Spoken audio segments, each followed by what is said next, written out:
can only guess how history will judge what it cannot understand.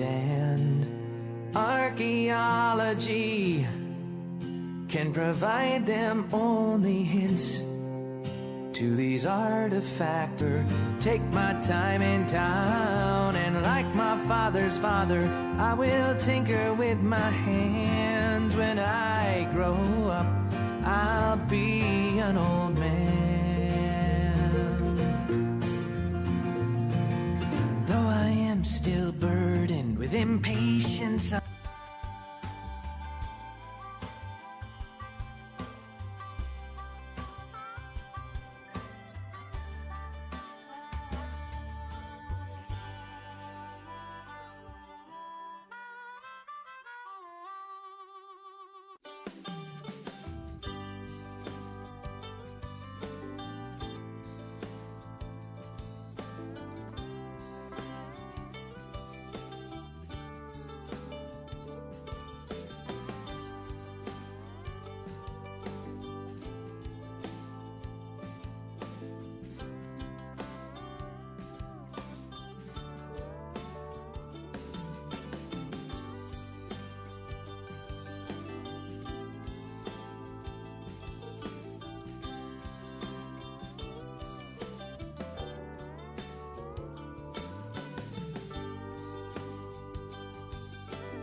Okay, we're back. We had a short closed session upstairs, and so we will move to our preliminary items for our meeting. We don't have any changes to this evening's agenda, and just a couple things on upcoming meetings. Next Monday, March 2nd,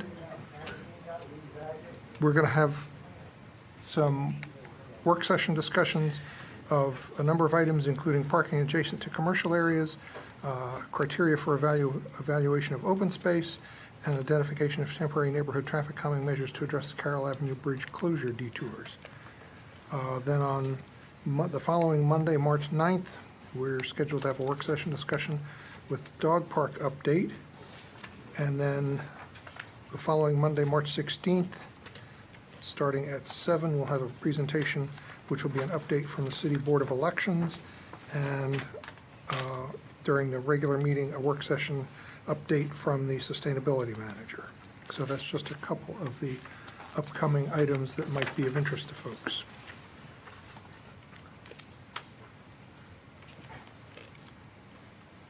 Next,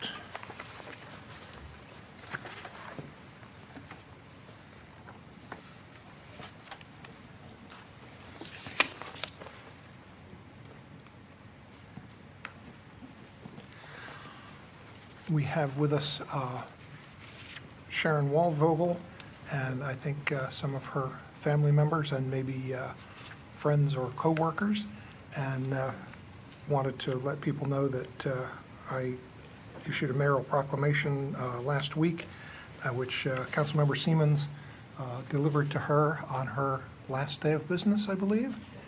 And so I wanted to make sure that we recognized her at the meeting this evening, and pointed out that she has been working in Tacoma Park since 1977 and has had her own business, Shampoo, for many years, and is now going to be, or have you already moved across the street? Okay, so still in business in Tacoma Park, but the business Shampoo has now finished its long, successful run, and so I wanted to give you this proclamation and give you a chance, if you wanted to say anything, to let us know whatever you want to know, whatever we want to know. So,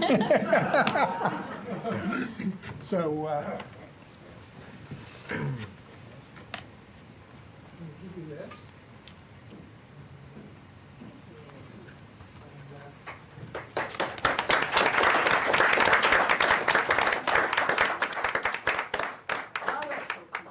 Love it. You don't have to if you don't want to. But just over the podium. okay because it'll fix. We tried to pay her so she would say that.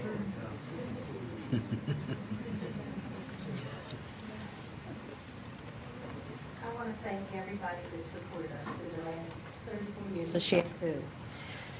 We've seen a lot of different things happening since I've been there. We now have brick sidewalks as opposed to regular sidewalks. That was a big change. That took us about a year to get.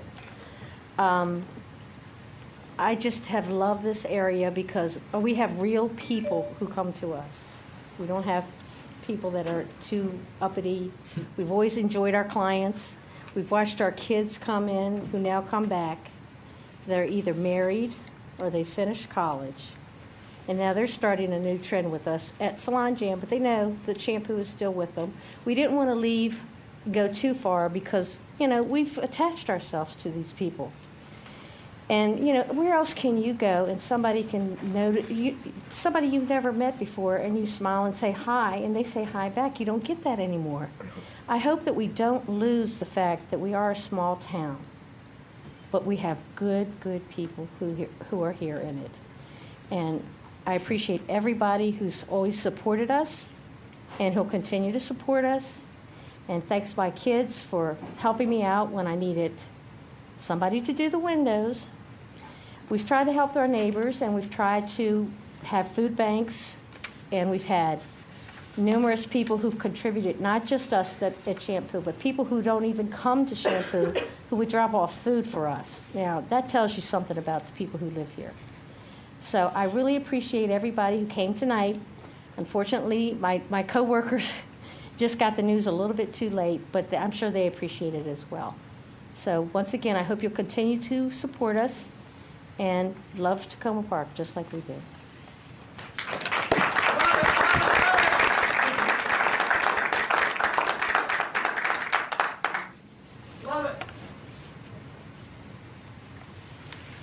And thank you very much. Did you want to say something, Councilmember?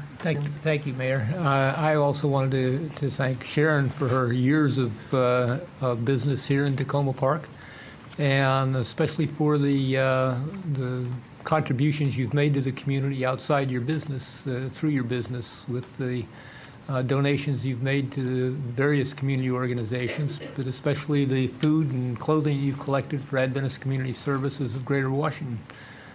Really appreciate your dedication to the community, and I know you're going to be across the street at Salon Jam, and some of your workers are going to be over there too, working there now.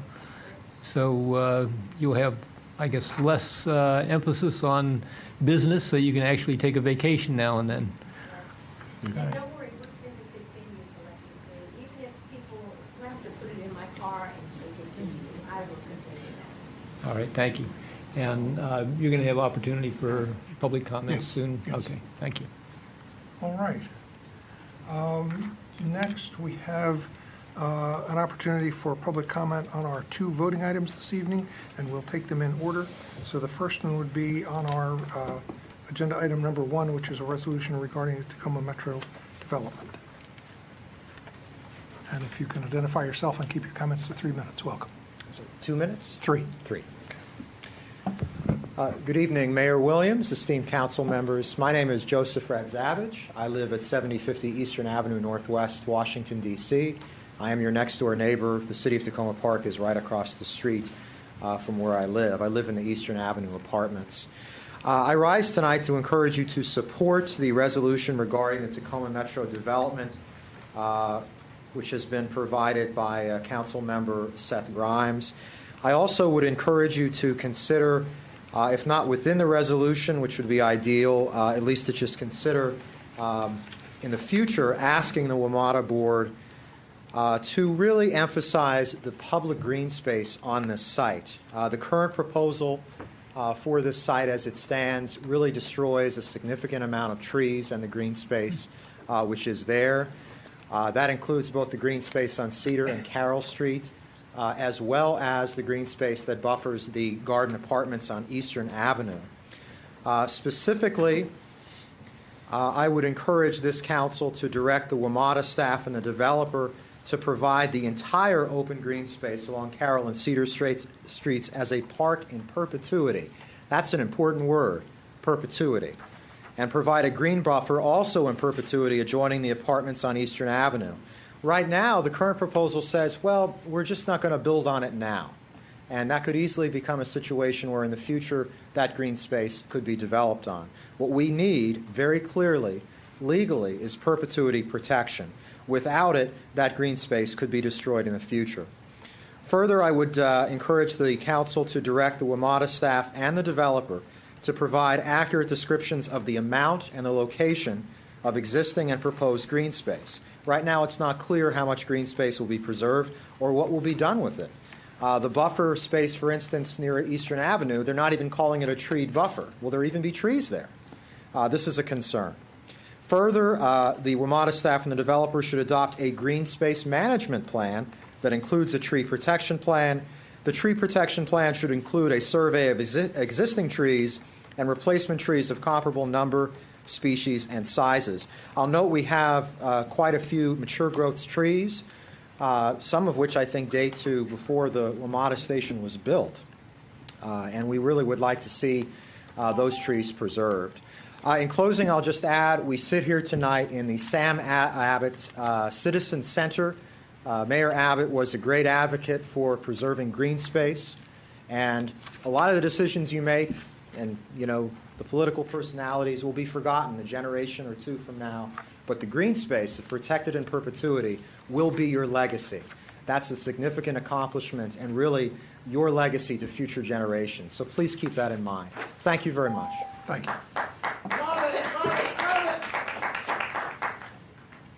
Anybody else wish to comment on that proposed resolution? Hi, I'm Sabrina Eaton. I live at 7019 Eastern Avenue on the Tacoma Park side of the street where the metro is being built. I just wanted to thank the council for continuing to monitor the situation and weighing in with WMATA on this. I hope it continues, that you continue to do this as the development progresses, because a lot of the neighbors of this project, even though it's in D.C., we live in Maryland, it affects a lot of Maryland people, and we're very concerned about it. I believe that I've been working with a group called D.C. Maryland Neighbors for Tacoma Transit that's also prepared comments for WMATA. I believe I emailed them to you before, and so I just want to make sure you all got it. If you didn't get it, we have some paper copies that we could hand you, but, you know, we try not to waste paper if we can help it, because, you know, we are Tacoma Park and all that. So we're just hopeful that, eventually the developer will listen and hopefully reduce the size of the project to some degree. I'm particularly interested in having the height reduced, because I really feel that the height of it will dwarf neighboring single-family homes like my own, as well as the apartments where Joe lives. And if they could just design it with some more buffer space and less height, you know, I think maybe we could get something everyone will be happy with. Thanks. Thank you.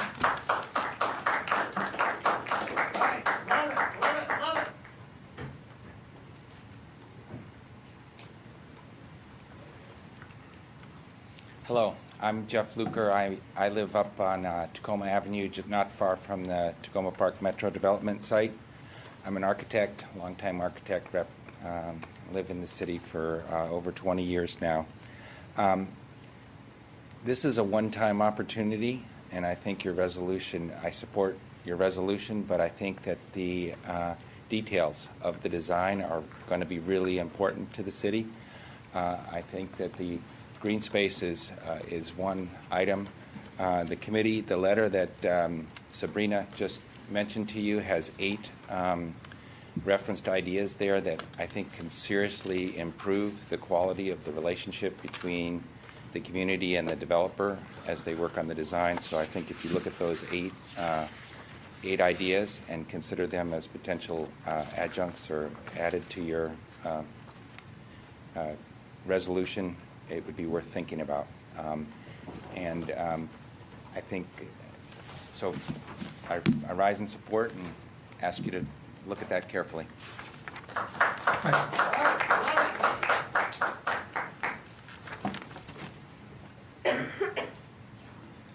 Hi, I'm Farrell Hamer, 7418 Holly Avenue. I also support the council resolution, Councilmember Grimes' resolution on this topic. but I want to talk to you about something specific just for a minute or two.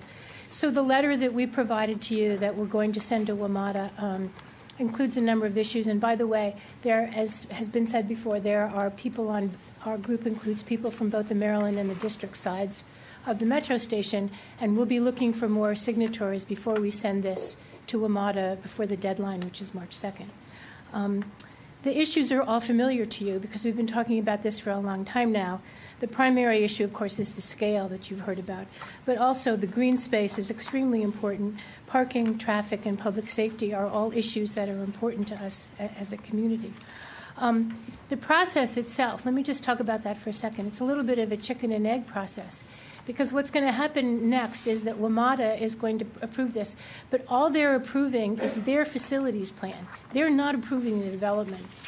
The developer can't really go forward with the zoning and the historic preservation hearings until after WMATA has gone through its process. Unfortunately, the projects are completely intertwined because the entire base of the project, almost the whole floor plan, about 40,000 square feet, is actually WMATA's parking area. So they have about half as many spaces as they're proposing to have half as many spaces as they are now, but it's still a very large area. Because this area of almost an acre has to be 16 to 20 feet tall, it extremely expands the volume of the entire building. That's one of the reasons why the building is so high with approximately 200 units. It's because it's sitting on top of a podium that is the whole first story. It's really a story and a half. That is the parking, for the public parking for WMATA, for the transit user. Not commuter parking, it's transit user parking. So one of our requests to WMATA was to delay the hearing until we can really understand better about this parking. I think one of the things that's happened is there are many people in the neighborhood who would actually like more parking, but what they have not been really given the information to understand is what is the relationship between the parking, WMATA parking, and the size of the building. Much of that parking could be put underground or in a structure that would also reduce the size. Maybe even the 80-some spaces that are proposed are too many. I know we asked for that or for more. But I think the parking is a big question, and the parking on the WMATA site really feeds into the parking for the commercial corridor there. Because as Busboys and Poets and there are other infill commercial projects that come closer to the metro station, there's going to be more interaction between the parking on the metro site and the parking for the commercial areas. I know that I'll just finish with this one thought. I know that there's been a lot of angst in the commercial areas about parking. My experience as a planner has been there's usually a disconnect between how much parking is really there and how much people perceive there is. The only way to put that disconnect sort of back together is to do a real parking study that really counts the number of spaces that are available at peak periods, and see what the gap really is. So it would be helpful for us if WMATA or the developer would do that parking study as part of the zoning process, or hopefully even before. One thing I would leave you with, I know parking is an issue, but places that have buzz almost always have a parking problem perception. So it's not always good to have too much parking. With that, again, we support the city's resolution and would be very interested to hear all your feedback on our letter to WMATA. Thank you. Thank you.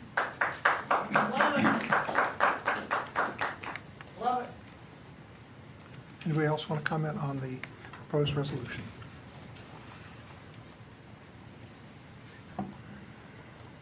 Ian Barclay, and I support the connection between the council and WMATA.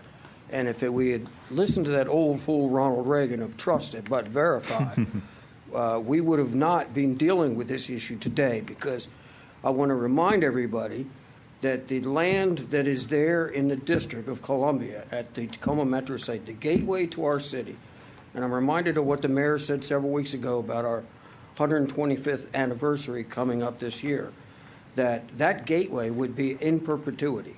But because WMATA wore us down and wore down the neighborhood so that we trusted them, which was a terrible error we made, that land was not deeded and dedicated to perpetuity.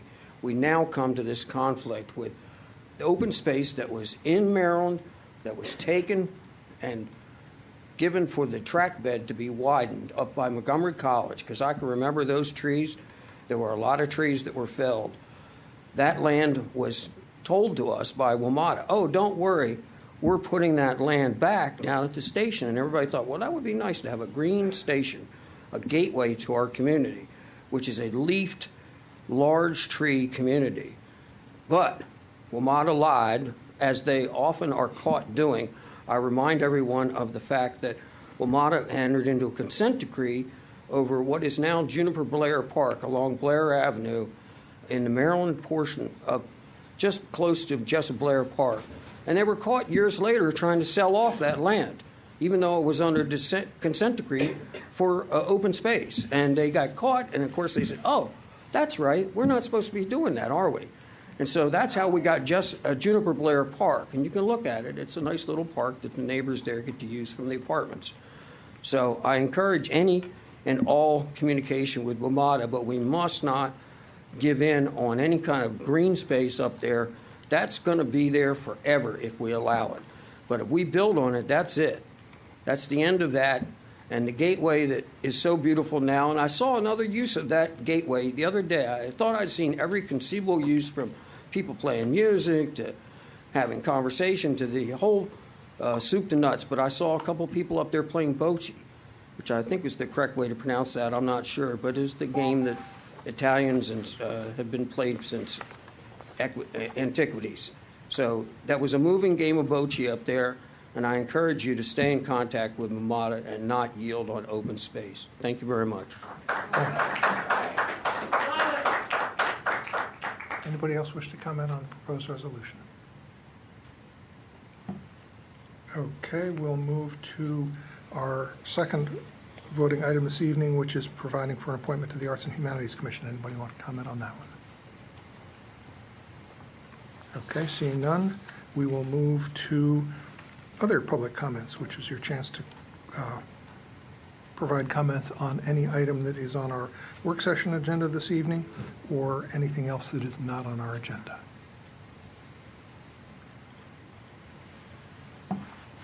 Good evening, Marilyn Berger from the Co-op. We heard the word process throughout the previous speakers. You've been working your way through this process of the junction development for over a year now. And now I'm going to ask you for a new process. And it's how, would the council and the staff work with the co-op at this point to come up with the process of how we're going to be involved going forward? We've talked about it, you've talked about it, you've assured us that there was going to be a way that we would be able to give you feedback on whether certain proposals were going to meet our needs.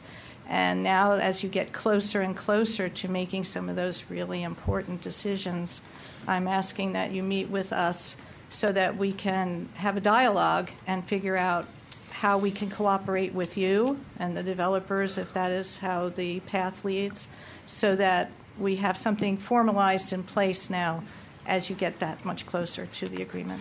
Thank you. Thank you. Mr. Lovelace. Okay, my name's Pat Lovelace, your official peace delegate, 7620 Maple Avenue, Tacoma Park, Maryland. One thing I want to tell you people is we got to start getting people involved in community participation in these meetings. There's a lot of empty seats here, I'm sure, and those seats could be seating people who are learning about our city and about what goes on in our city. You know, because if we want to keep WMATA, that area, in open space, then the development in open space, then we should have more people in this meeting participating, because later on they may decide they want to have open space and it won't be there for them. And we got to really start thinking about what we as a city can do to get people, promote people to come to these meetings and participate in what's going on in the world around them. Because decisions we make today affect the people of tomorrow, and we got to remember that. What we do today affects tomorrow. What we do tomorrow affects the next month. and then forth, and then forth. So we got to start remembering to tell our neighbors and our friends about a meeting on Monday night. Tell them to come on down and participate. I'm telling you that there's a lot of seats in this meeting, and the seats are here for a reason. They're here to seat people, not just to look pretty. We got to start bringing our neighbors and friends in these meetings. We got to tell them that they have an opportunity to speak up. I keep telling people that. And I like it when people do come to these meetings and the public comment period lasts a few hours. I like that very much because it shows that people are taking a great interest in what's going on around them, the issue. But we've got to get people to make a regular appearance and learn about other issues that are not on the agenda yet, that are not being brought up yet. So I think it'd be great, really good, if we could get our neighbors and friends to do this. You know, our schools, we could teach us youngsters to come to these meetings and join the Young Activist Club.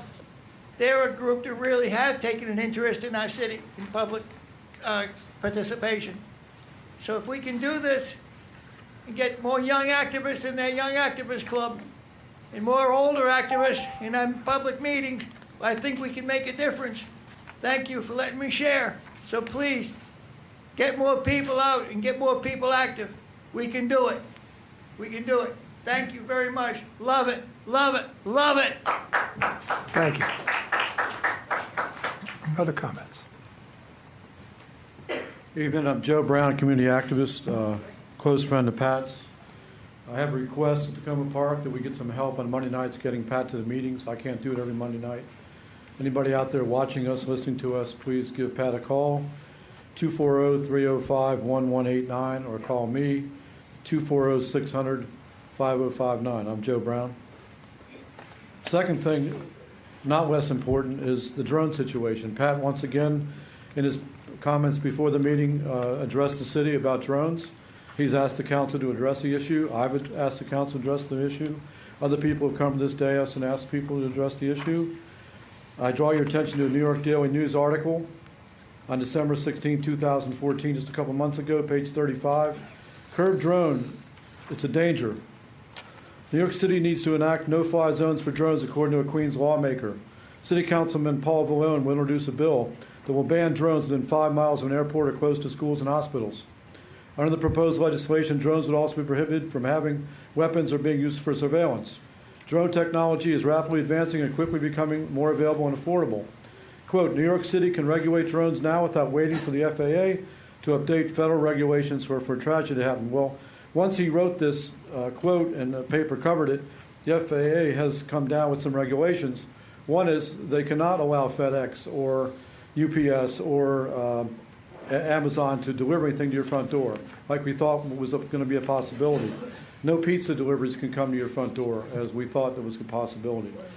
But it doesn't mean that the children at schools aren't in danger, that we're not in danger of being surveilled. It's, one of these things can't drop on our heads.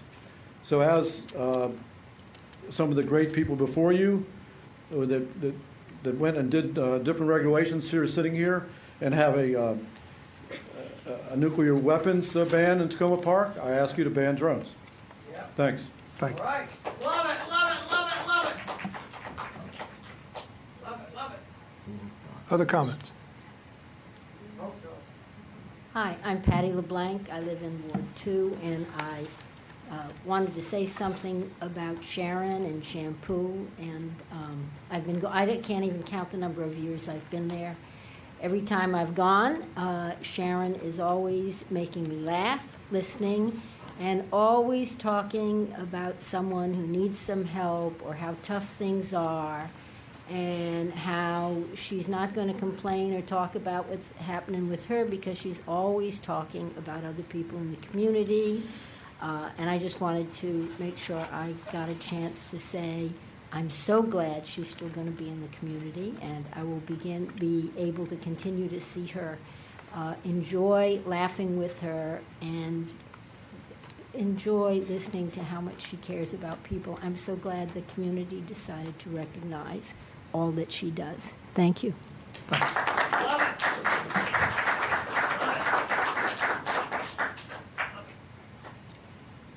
I'm Ken Flemmer.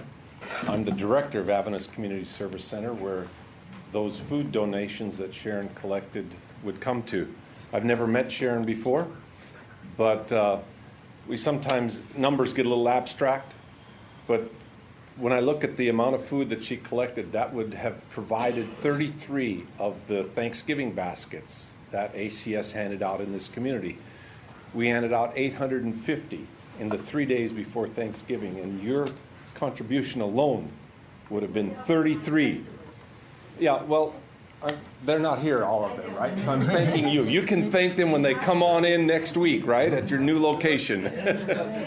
So I just wanted to let the council know and the community know that if every business would get involved like that, Tacoma Park would be quite a bit different place than it is today. Not that it's a bad place, but it would be more of a community.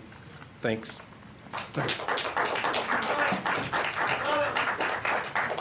My name's Tina Wallvogel, and Sharon's my mother. And I wanted to take a few minutes to thank the City of Tacoma Park, the mayor, and the City Council for recognizing her on such a sad occasion for us that she's leaving Shampoo behind, but happy that she will continue to Salon Jam.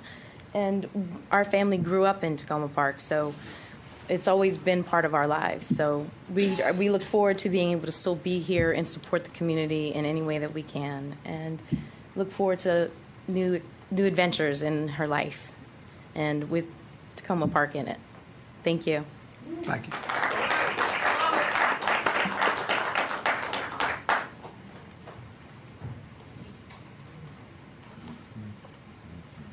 Good evening. Welmoed Laanstra, 38 Hickory Avenue. I've been here before. I'm back.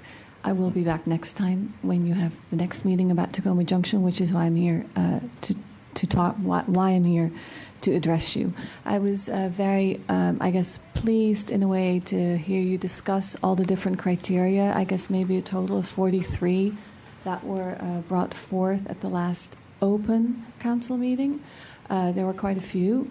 It was interesting to hear from you. In general, you get those comments and inputs before you put out an RFP, but I guess it's better late than never. I would like to kind of come back to a point that I addressed maybe a month ago when I asked for an inventory of all the different comments that were brought forward, not by you as the City Council, but by the community. There were quite a few different topics, and it would be very interesting to see what those different comments would kind of amount to and how they correspond with the different things that you as the City Council members have put forward. And that brings me to my next point, which is that I would encourage and request and perhaps demand that your next step would be in this process to issue a design charrette where the community can engage with what you set forth, with what the community members have set forth, what perhaps a developer could conceive of doing without, within sort of, I guess, their profit margins. And so I would like to hear back from you when that design charrette could take place and how you envision paying for that. I know those things can be sometimes expensive, and I would prefer that a developer not pay for it. I think it should be done within control of the City of Tacoma Park. I want to end with a quote, and I will follow up with this in an email and images of different realizations of different community lots that were developed within a certain way that I think benefited the community at large and not sort of limited to like a developer's point of view. So the quote that I have, it's very, very short. I have to look it up. It's part of my PowerPoint presentation that I will send you. Michael Kimmelman, and it's quote, it's short, I'll be done in a second. Michael Kimmelman wrote in his article in the New York Times on May 31st, 2013, he is like, I would say, one of the experts on urban design and urban planning. Nationwide, people are moving downtown and want to be in the mix too. They want pedestrian-friendly streets, parks and plazas, and smart cities are responding. Thank you. Thank you.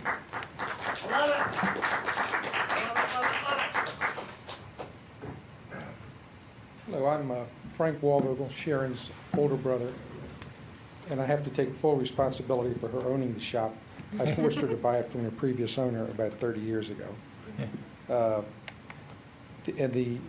My sister's a lot better than me. She's more kind-hearted, and she's always looking out to help others before she helps herself. And I'm really proud that she is my sister. But the other thing, and this wasn't brought up before, but the reason she's getting out of the shop is that there's many lawsuits against her for bad haircuts. So she had to move across the street. So I hope this doesn't get a wide audience at the end. But thank you very much. She's a very special person. Now everybody in the county knows. Now only 1 million people know she gives bad haircuts. Hello. Going back to the junction, I'm Roger Schlegel. I live on 6512 Allegheny Avenue.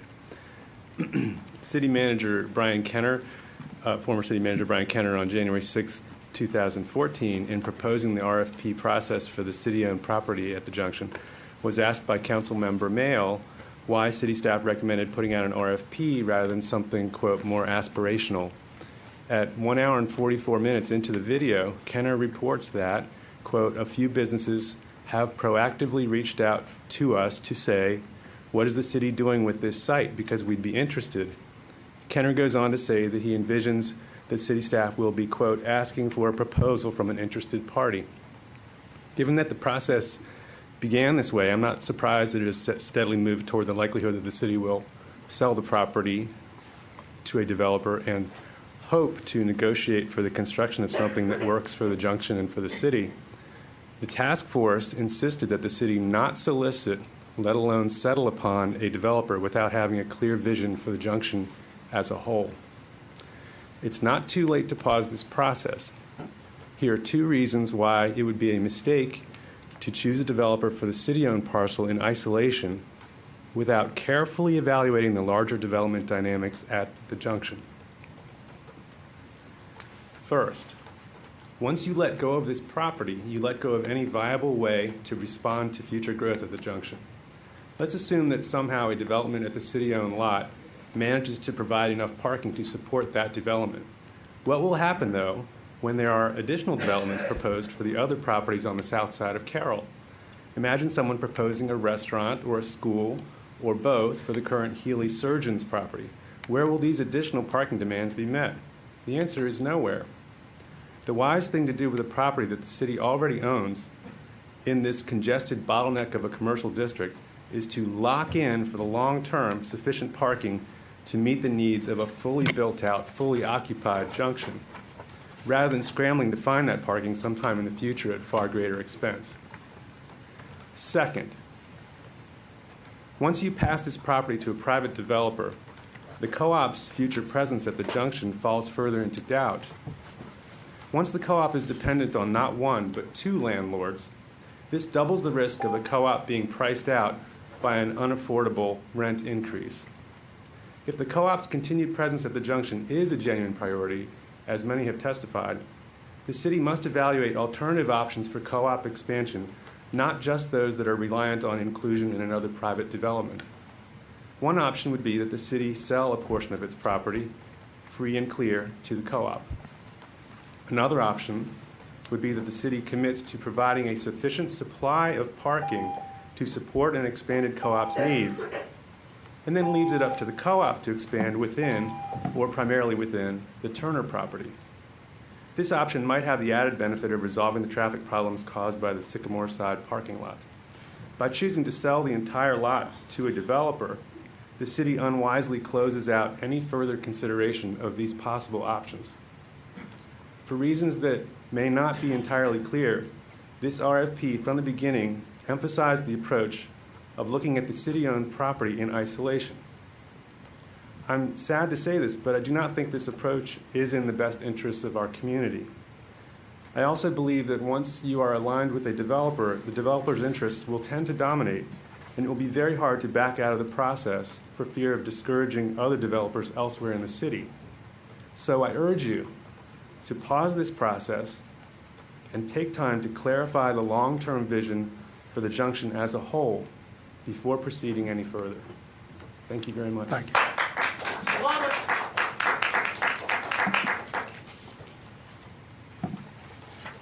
Anybody else?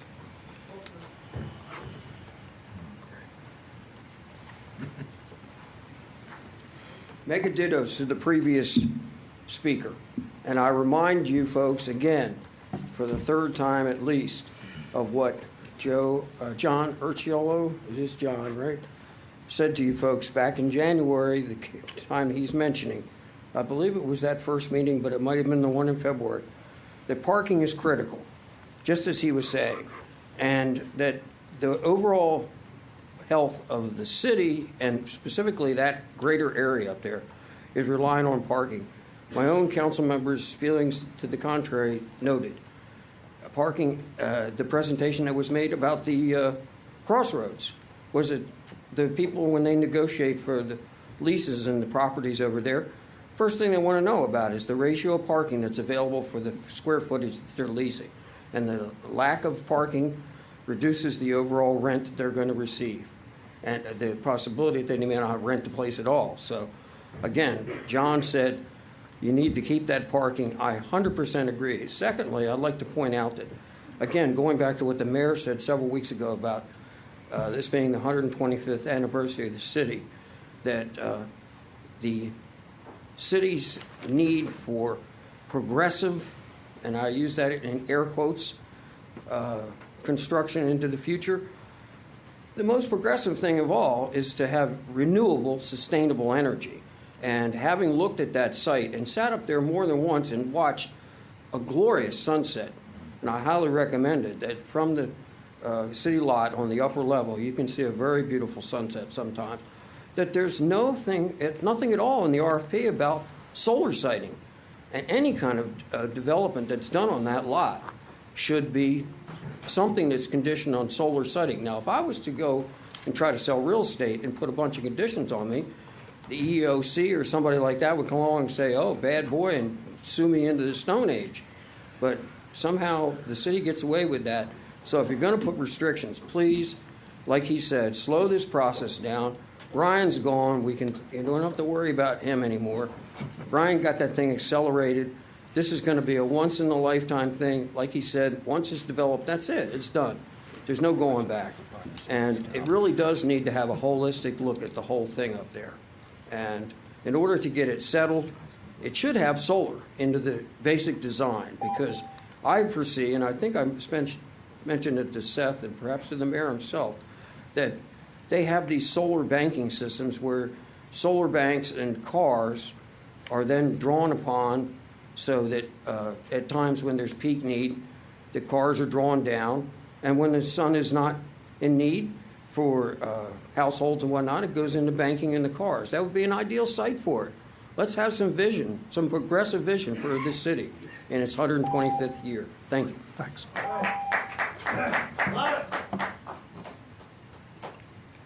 Mr. Mayor and council members, Joseph Fredzavich, I just had one quick comment about the additional comment about the WMATA resolution tonight. Within the city comments on page 3, city comments to the staff report, lines 91 and 92, the city does not object to using some of the current BARC space for bus space and layover space. I just wanted to say, and I speak, of course, for myself, although I do think I speak for others as well, that I do not agree with that. That I think that is something that the city should be asking WMATA to really provide an explanation and evaluate whether those bus space and layover space are necessary, and whether current park space should really be destroyed for that. So I think that needs to be studied further, and right now I just want to clarify that is not my position. So that portion of the resolution I do not concur with. Thank you. Thanks. Anybody else? Okay, thank you all. We will move along to council comments. Councilmember Stewart. Thank you. I just have a couple of announcements. I apologize, but I forgot to put in my weekly update this week that there will be a March 4th meeting at 7:30 here in the community center, I believe in the Azalea Room, for residents of Carroll Avenue and Old Carroll to discuss the closing of the Carroll Bridge and the construction there.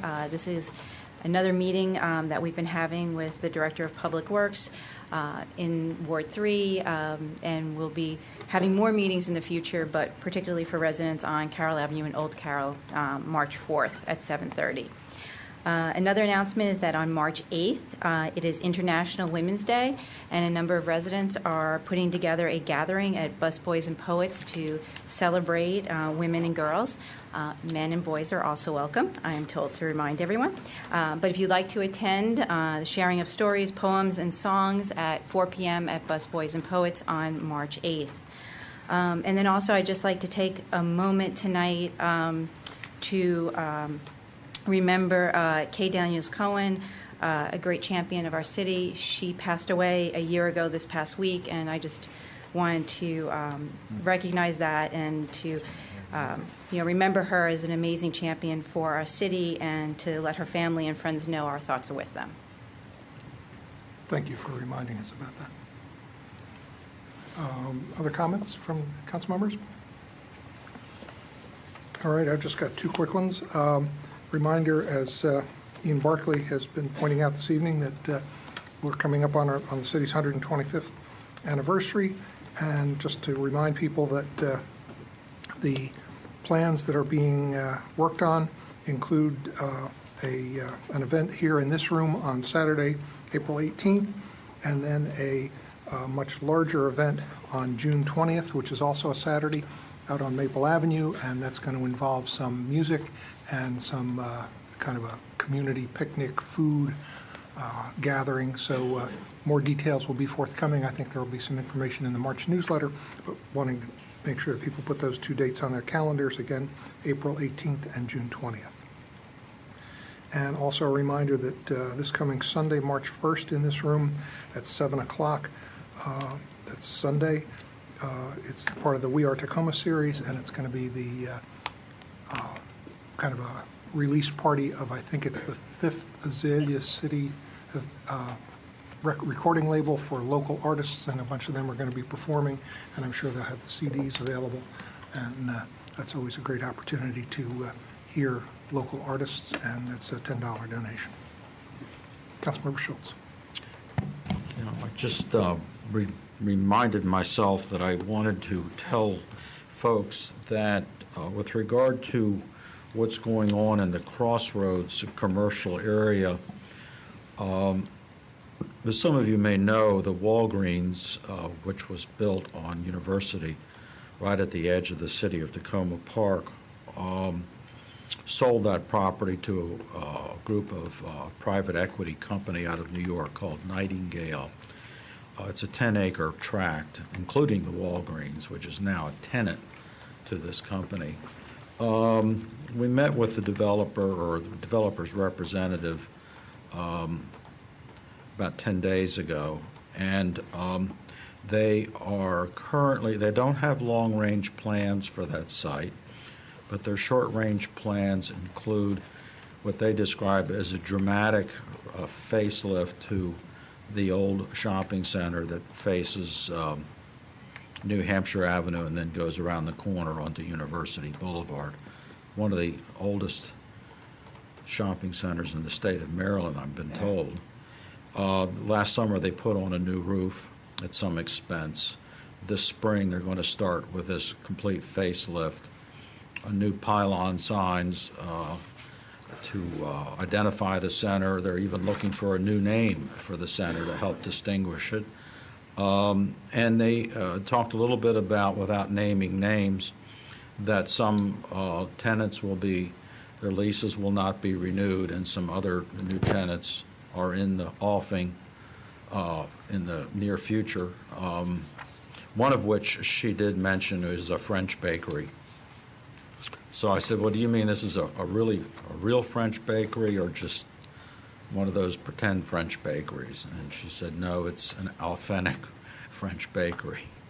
So there's things going to be happening up there which we think will be a positive step and maybe an indication of future stuff to come. So just wanted people to be aware of that fact. Thanks. Councilmember Smith. Thank you, Mayor. I would like to ask the acting city manager to contact SHA and see if they could clear the crosswalks at University of New Hampshire Avenue. Any handicapped pedestrians cannot get through. There's just ice and snow right where the pedestrian curb cuts are. At New Hampshire University? Yes. Thank you. Any other council members have comments? Okay, does the city manager have any comments? I've got two items. The first is just to announce that the city is accepting letters of intent from organizations interested in applying for funding through our community grants program. There will be an informational meeting available on available funding opportunities on Wednesday, March 4th at 7 p.m. in this auditorium. It's not required to attend, but any organizations interested in applying are encouraged to attend that informational meeting. The deadline for submission of letters of intent is March 20th, and we're getting the word out on that. The other thing I just wanted to say publicly was the information that we've recently learned about our constant yield rate for FY16. This is a calculation that the State Department of Assessment and Taxation provides jurisdictions each year to give an estimate about what tax rate it would require to get the same amount of property tax income in the next year as is projected for the current year. And with the calculation that was done this year, they said that it would take a half-cent increase of our taxes to garner the same amount of property tax income that we are expected this year. So I just wanted to get that out to the public. There's lots of interesting art, I think, to coming up with this number. But it does put us a little behind the 8 ball going into the budget season. And it was not the information I wanted to get last week. But I did want to get that publicly. And as we get more information, I'll be sharing that. And a half penny on the tax rate is about $100,000. That's about $100,000. And can you just explain in a little more detail how that's possible? Because it seems counterintuitive given that property prices, real estate prices have gone up significantly in the last couple of years. Right. How we go backwards. It is somewhat counterintuitive. Partly it's that we're still within the same 3-year tax assessment cycle as these lower assessments. I think when the reassessments are done for the FY17 year, we will have those higher prices available. There is an acknowledgement that there is new construction going on. People are investing in their homes, which is wonderful. But it takes a while for that actually to show up as taxable income. And so there's a delay in that. The critical piece, it seems, in the formula that was sent to us last week is that there's a larger margin of monies held out for the cases in which a judge is basically ruling that if somebody appeals their assessment, they've been awarding larger cuts in assessment than they have in the past. So they took a larger amount of abatement money out of the money that would be available as part of the assessable base. So I went through this very carefully with the representative who is very familiar with Tacoma Park's properties and how the assessments are done. It's just an unfortunate thing about FY16, and I think we'll see a real change for FY17. But it is. I'm happy to go through with council members the details of that. But it's. I don't see something really that's legitimate to contest about the way that they did come up with those numbers. So for FY17, you don't see a rush of abatements? I think there will be, but I think that there will be general increases across the board because I believe that property values are going up. Right, but you don't think it's going to kind of wash? Offset? No, I think there will be some, and certainly the homestead tax credit amounts will be larger. Right. I still think we will come up with an increase. Okay. Thank you.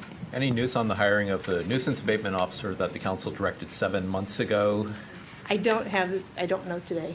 So last week, the police chief said that whoever was waiting for the person to submit clearance paperwork. Has anyone followed up on that? That has been submitted. We're just finishing up the background check after he submitted that information. How long would that be expected to take? I don't know. I expected it to be done, but I haven't heard today. All right. Okay, thank you. We'll move along to the legislative update. Hi. So I've pulled together some information that may be of interest to the council, and you may be familiar with all of this, but I'm passing out a sheet with highlights of some legislation that may be of interest to the council. So first of all, I wanted to note that the MML legislative priority of changing the ethics requirement that certain what would seem to be confidential information be disclosed to the public is in legislation now and has a good opportunity of passing. So that would, the information you provide on those financial disclosure statements, this would shield a lot of that information from the public, but it would still be reviewed by the Ethics Commission. So there's that, and I'm assuming that that is something that the council supports.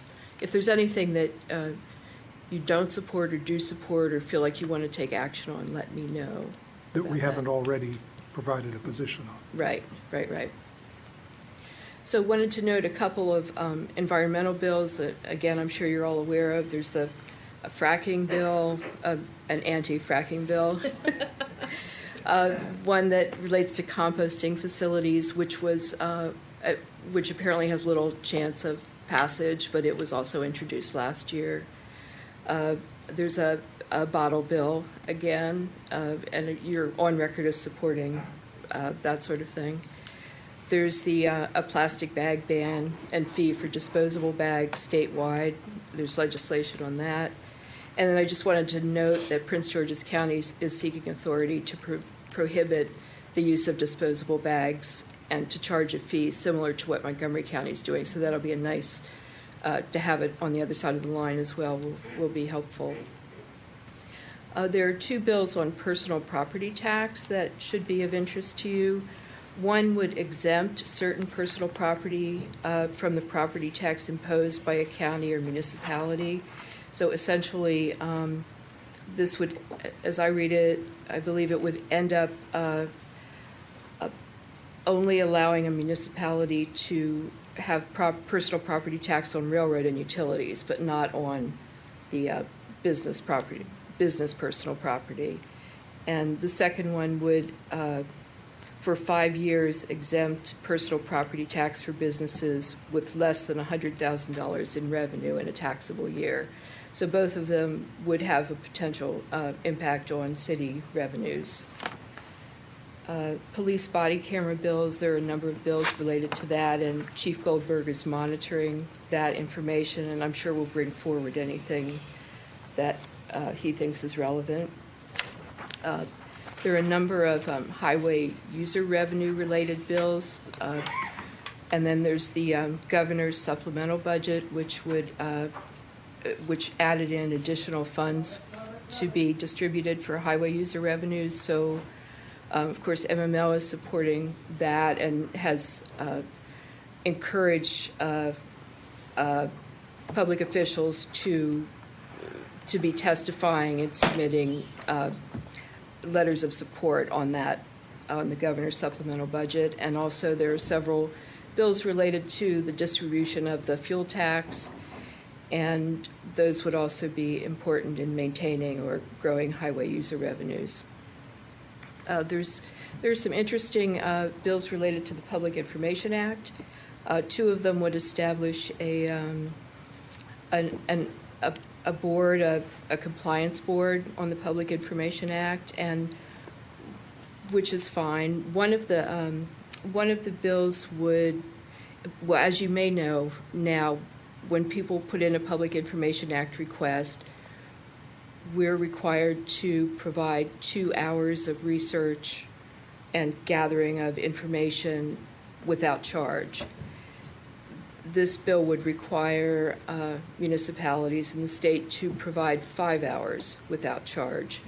And I bring that to your attention mainly because it could have a fiscal impact on the city if if we end up having to spend a lot more time compiling information. There'll come a time when this is less important, when more things are digitized, but right now it still makes a difference, and it can, staff can spend a lot of time pulling together information to comply with requests. Wanted to mention the Marijuana Legalization Act. You were on record as supporting decriminalization last year, and so I don't know if the council's interested in supporting this bill. Of course, municipal tax duplication, there are a couple of bills related to that that you'll want to pay attention to. And for all of these, I can provide additional information, but mostly right now I'd just like to hear from you what piques your interest and what you might like to not only to take a position on, but where there's already a position of the city, whether you're willing to testify and what you want to do to support the various legislation. There's a couple of election bills that Councilmember Grimes has mentioned an interest in, and likely the rest of you may be interested in as well. There's a bill that would, similar to our candidate access to apartment buildings, there's a bill. Yeah. Yes. I'm going to be testifying at the hearing tomorrow afternoon, and I will provide you with the testimony that I wrote. Great, okay. So if the council as a whole is interested in supporting that further, we can assist with that. There's a bill to provide voting rights to ex-felons. Both of these are similar to what Tacoma Park already does, so I would think that might be of interest to the council. There's an interesting bill that would enable municipalities to lower the number of the percentage of registered voters required to sign a petition, to petition a charter amendment to referendum or to initiate a charter amendment. And this would be enabling, so it wouldn't require, but it's quite a change in state law to go from that 20% to potentially down to 5% of registered voters. Can I just ask, it doesn't mandate that you can only be 20 or 5, it's just a range? That's right. Okay. Right. The source of that was activists in College Park who were concerned that the voter rolls there were full of all kinds of students who are no longer in College Park, so it's a particular situation. And I could just add on that, I heard from the mayor of Cheverly last week that it's kind of more of a Prince George's County-wide problem that they tend not to purge their voter rolls, and that in Cheverly they have a population of 6,500. 20% of those residents are under 18, and their voter rolls show 6,800 voters. So that's one of the reasons behind lowering the percentage. And finally, there are two utility-related bills of interest, I think. One is the bill that would require the various utilities to get their act together and remove equipment from poles so that they that are no longer used, so that the poles can be removed. And the other one, the city arborist is interested in, would repeal a prohibition against a municipality taking certain actions that interfere with certain vegetation management standards of utilities. So it would give apparently a municipality more flexibility in responding to utility requests to prune or remove trees. So those are some things that I thought may be of interest. You may have other things. If you do now or by email, let me know. I was interested in the vacant and blighted properties. I think it's SB 197. If we could add that to the list, Yes, that'd be great. Thank you. That's absolutely yes. She was going to put it on. I was. I just didn't make it to the list. It's on the other page. Oh. No, I'm kidding. No, okay, yeah. It's on the third page. Right. Exactly. And do you know offhand who's sponsoring the ex-felons bill? Offhand, no. Okay, I can look. Could find out pretty I quickly. just had that up. Okay. So Delegate McCrae. Tax duplication. I wanted to mention on the personal property tax item that in general, we oppose things that limit our authority to take these positions. We may agree about not charging a personal property tax to a set kind of business, et cetera, but we don't want the state to tell us that. So Yeah, that came up a number of times at the legislative committee meeting last week, and the argument was the same one every time, which is municipalities and counties currently have the ability to not charge a personal property tax on whatever category of thing that you want to. We have very few tools for raising revenue under state law. The property tax is the main one that municipalities have. Counties have many more opportunities, and so we're always asking for adding tools to the toolbox, and we oppose any efforts to take a tool that we use away. It's fine to have the flexibility, but don't rob us. And I just add on that having looked through the databases of property taxes, not personal tax, but property taxes, that it's not businesses or places registered as business addresses do not pay a particularly high amount of property tax. And given the amount of revenue many earn, the idea of having this flexibility to tax in a different way, I think, is a fair way to deal with the service costs that come from supporting businesses. There's benefits too, but there's also service costs. And I've got a couple updates. Do you have more? no, I'm finishing. Did you have more, Susan? No, but just to note that I think next week we do have some of these on as voting items. All right.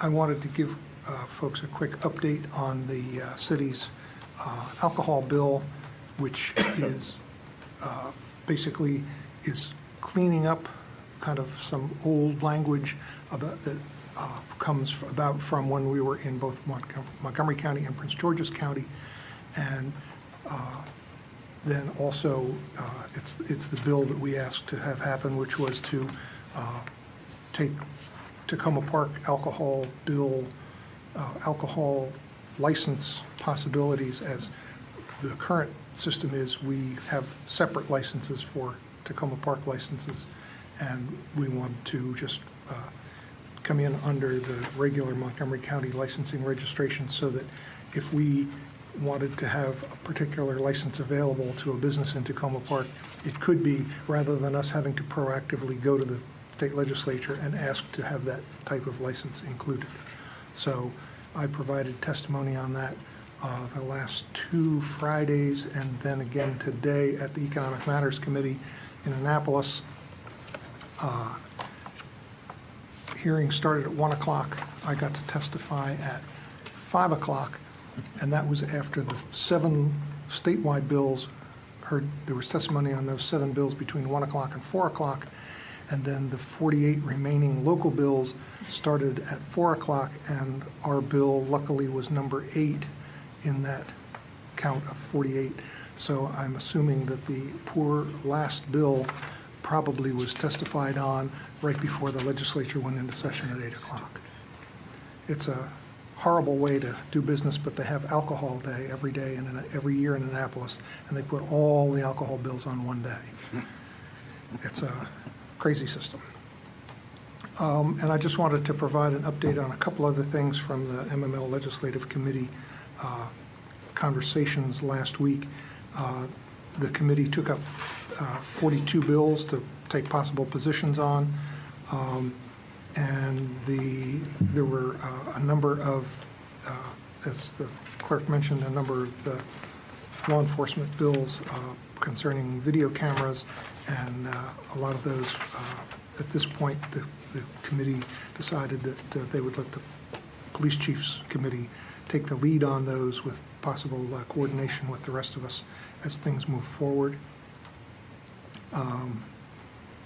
The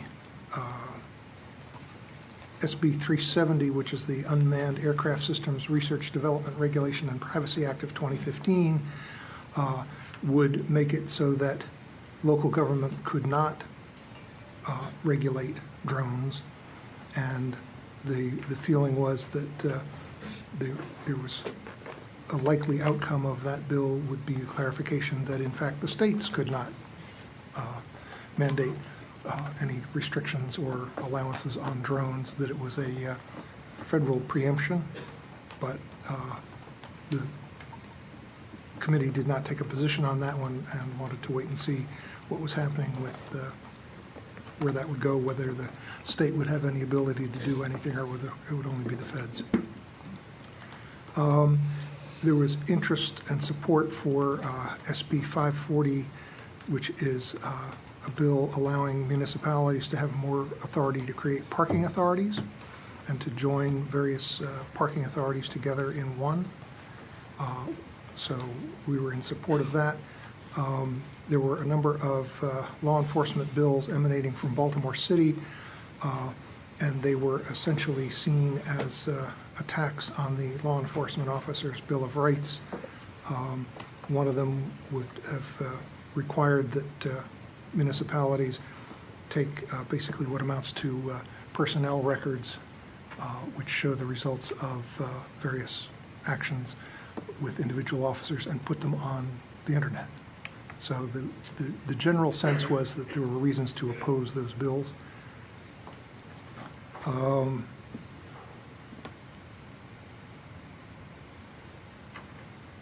One of the Public Information Act bills, which had a different number than the one that you called out, which is Senator Raskin's bill, SB 695, and it's also cross-filed as HB 775, would reduce to the period in which a government has to respond to a Public Information Act request, would reduce it to 10 days.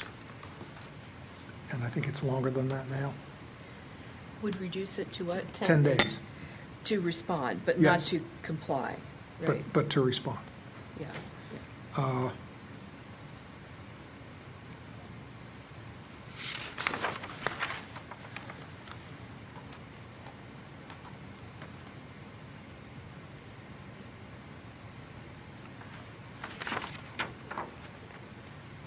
I think that's it. Let me just double check on yours. Oh, the tax duplication bill, which is HB 690, is Delegate Krim's bill, and I will be testifying on behalf of the city at that hearing as part of a large group of municipal testifiers.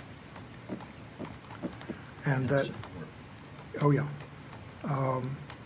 And the one that you mentioned for the utility companies, HB 541,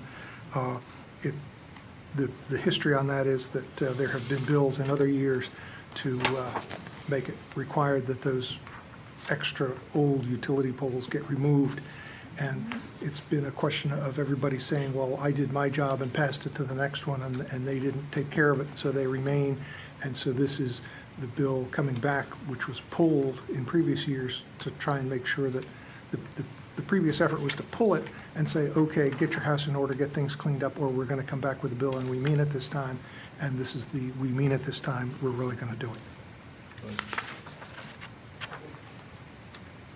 And that's all I've got.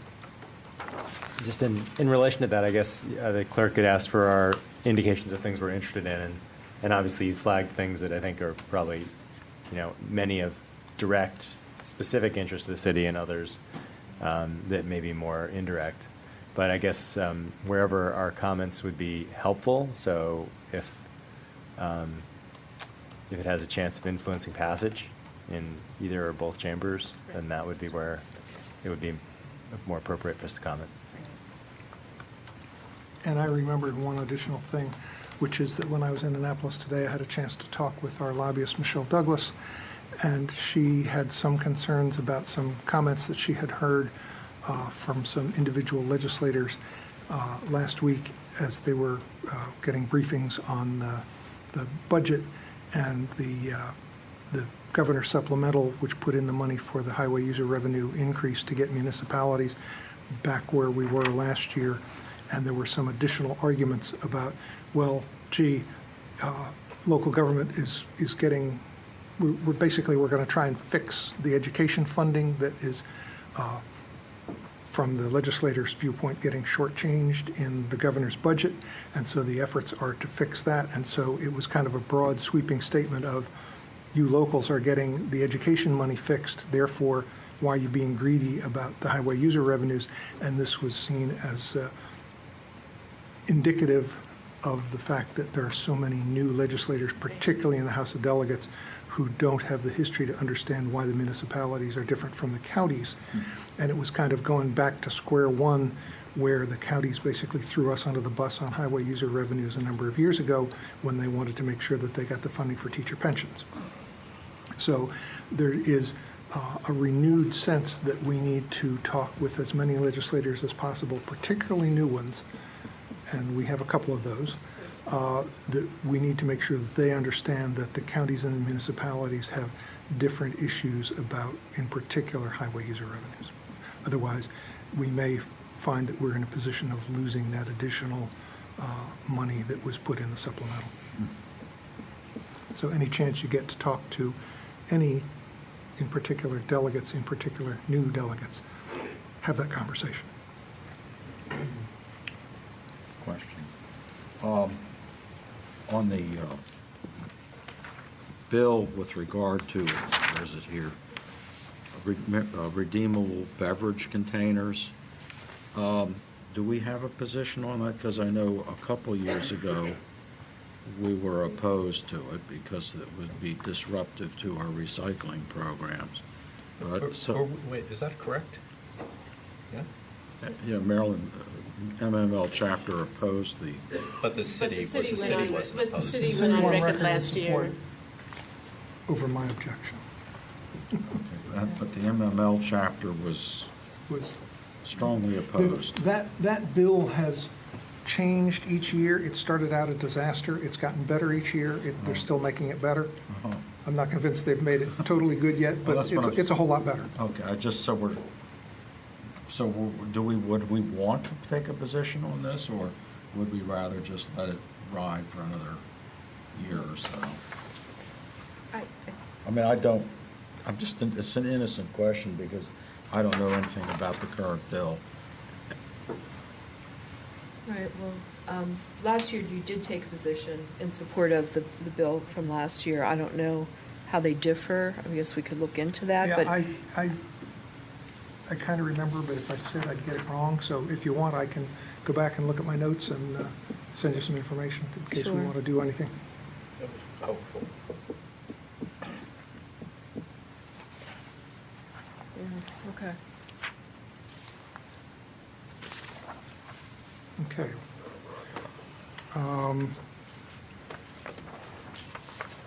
Next item is adoption of minutes. We have one set of minutes from January 12th. Would somebody like to move adoption? Moved. Second. Moved by Councilmember Grimes, second by Councilmember Mayo. All those in favor of the minutes, please say aye. Aye. Aye. Any opposed? The minutes are adopted unanimously. We'll now move to our regular meeting agenda, and the first thing up is a resolution regarding Tacoma Metro Development, and it's about in response to the draft public hearing staff report, and Councilmember Grimes has provided us with a draft resolution, and let's just make sure we're all working from the same one. It's the one that was at our places this evening, not the one that was in the packet, correct? Yeah. Oh, great. I'll say a few words of this, all right? Sure. So this issue, as we all know, has been going on for years. The latest round of development initiative started about 2 years ago.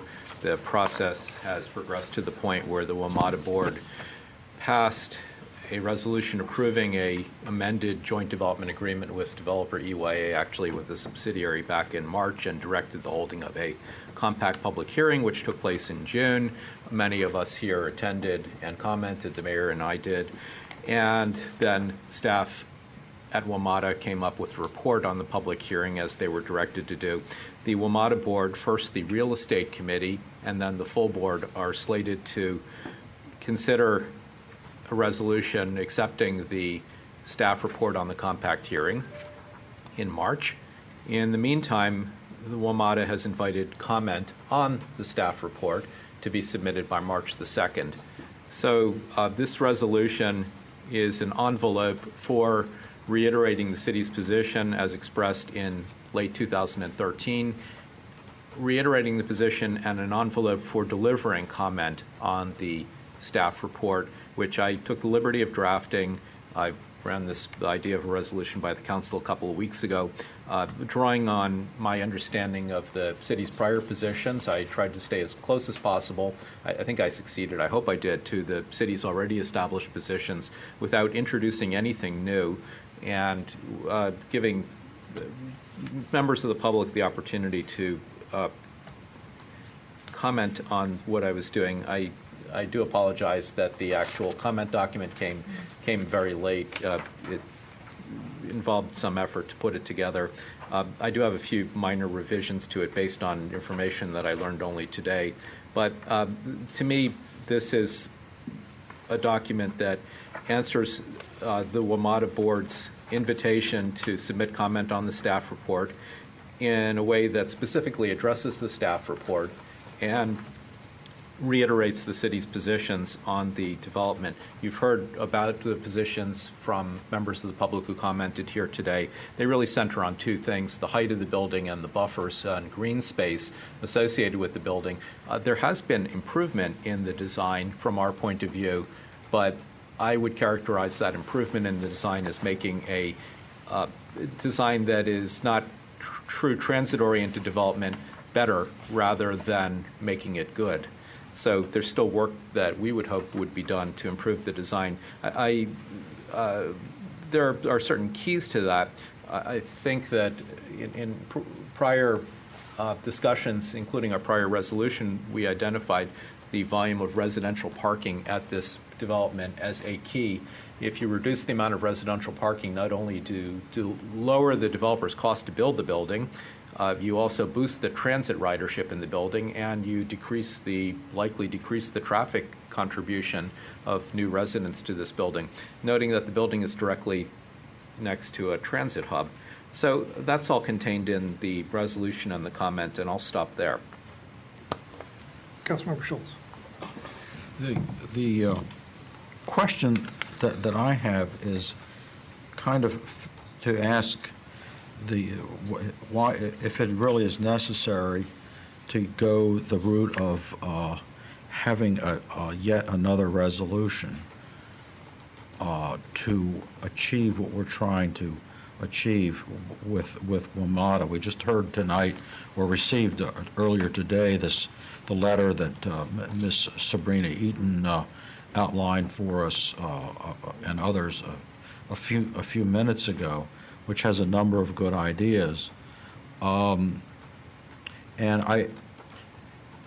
my recollection is, after reading it, that the resolution we passed a little over a year ago in 2013 covered almost the same issues that we're addressing in this resolution.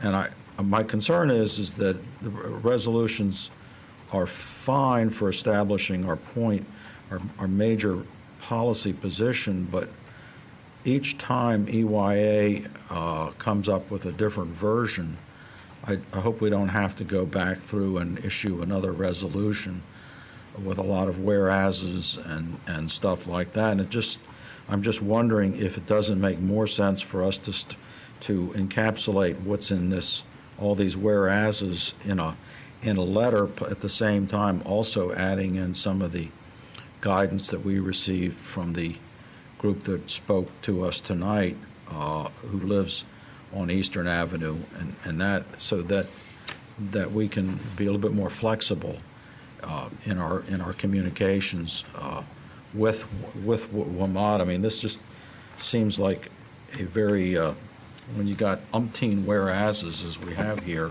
This is not a criticism of the text, because I think Councilmember Grimes has done a terrific job of encapsulating just about everything that needs to be said.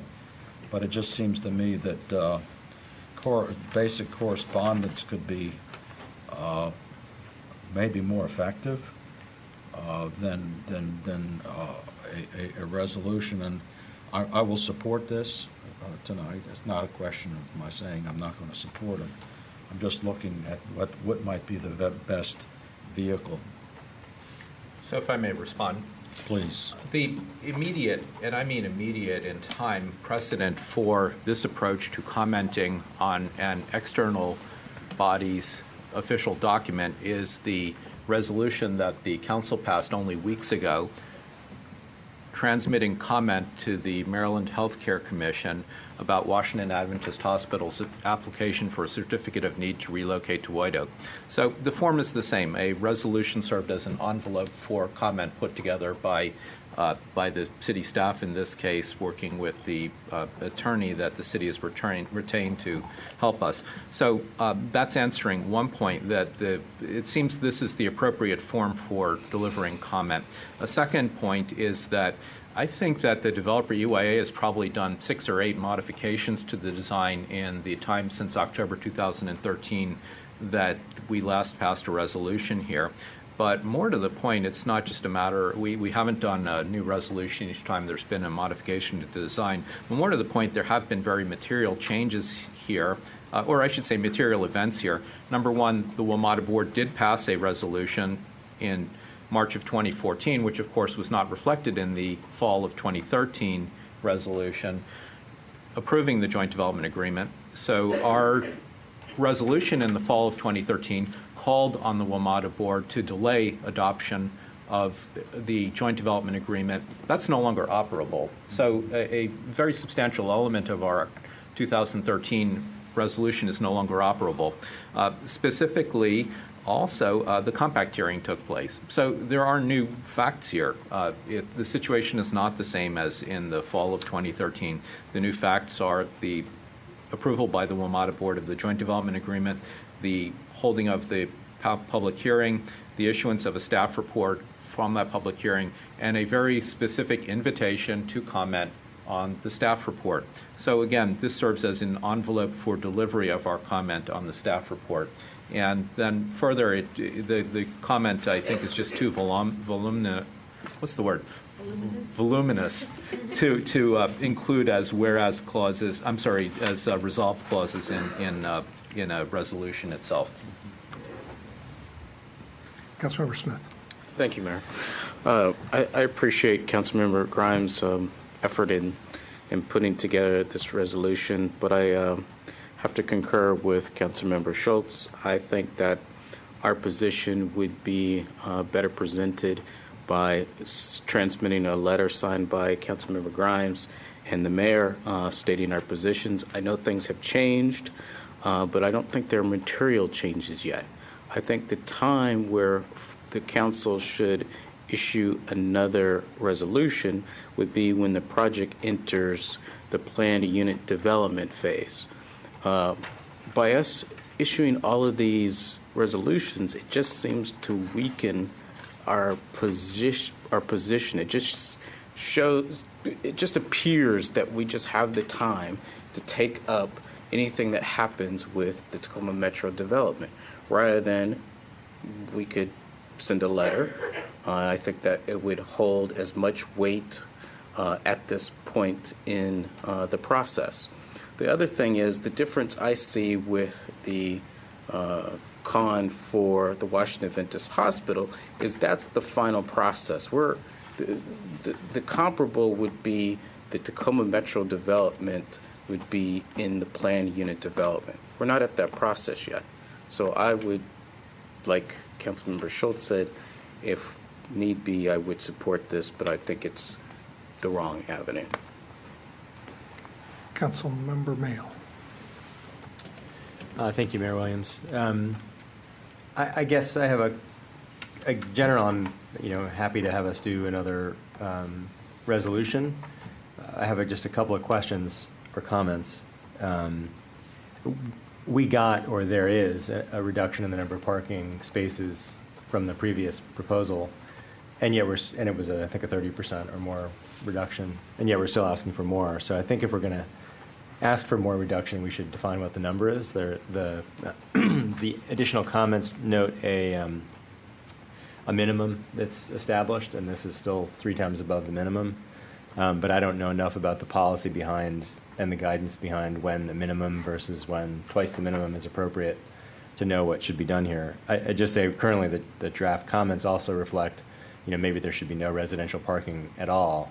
And I guess I'm hesitant for us to start imposing requirements like that unless we're going to take the medicine that's good for the gander, which is that we also have residential neighborhoods that are close to Metro, and maybe we should have no street or home parking in our residential neighborhoods. I mean, it's just at some point, I'm not saying I don't support a lower amount of parking, but at some point it becomes an issue that we need to look to ourselves to try to address as well.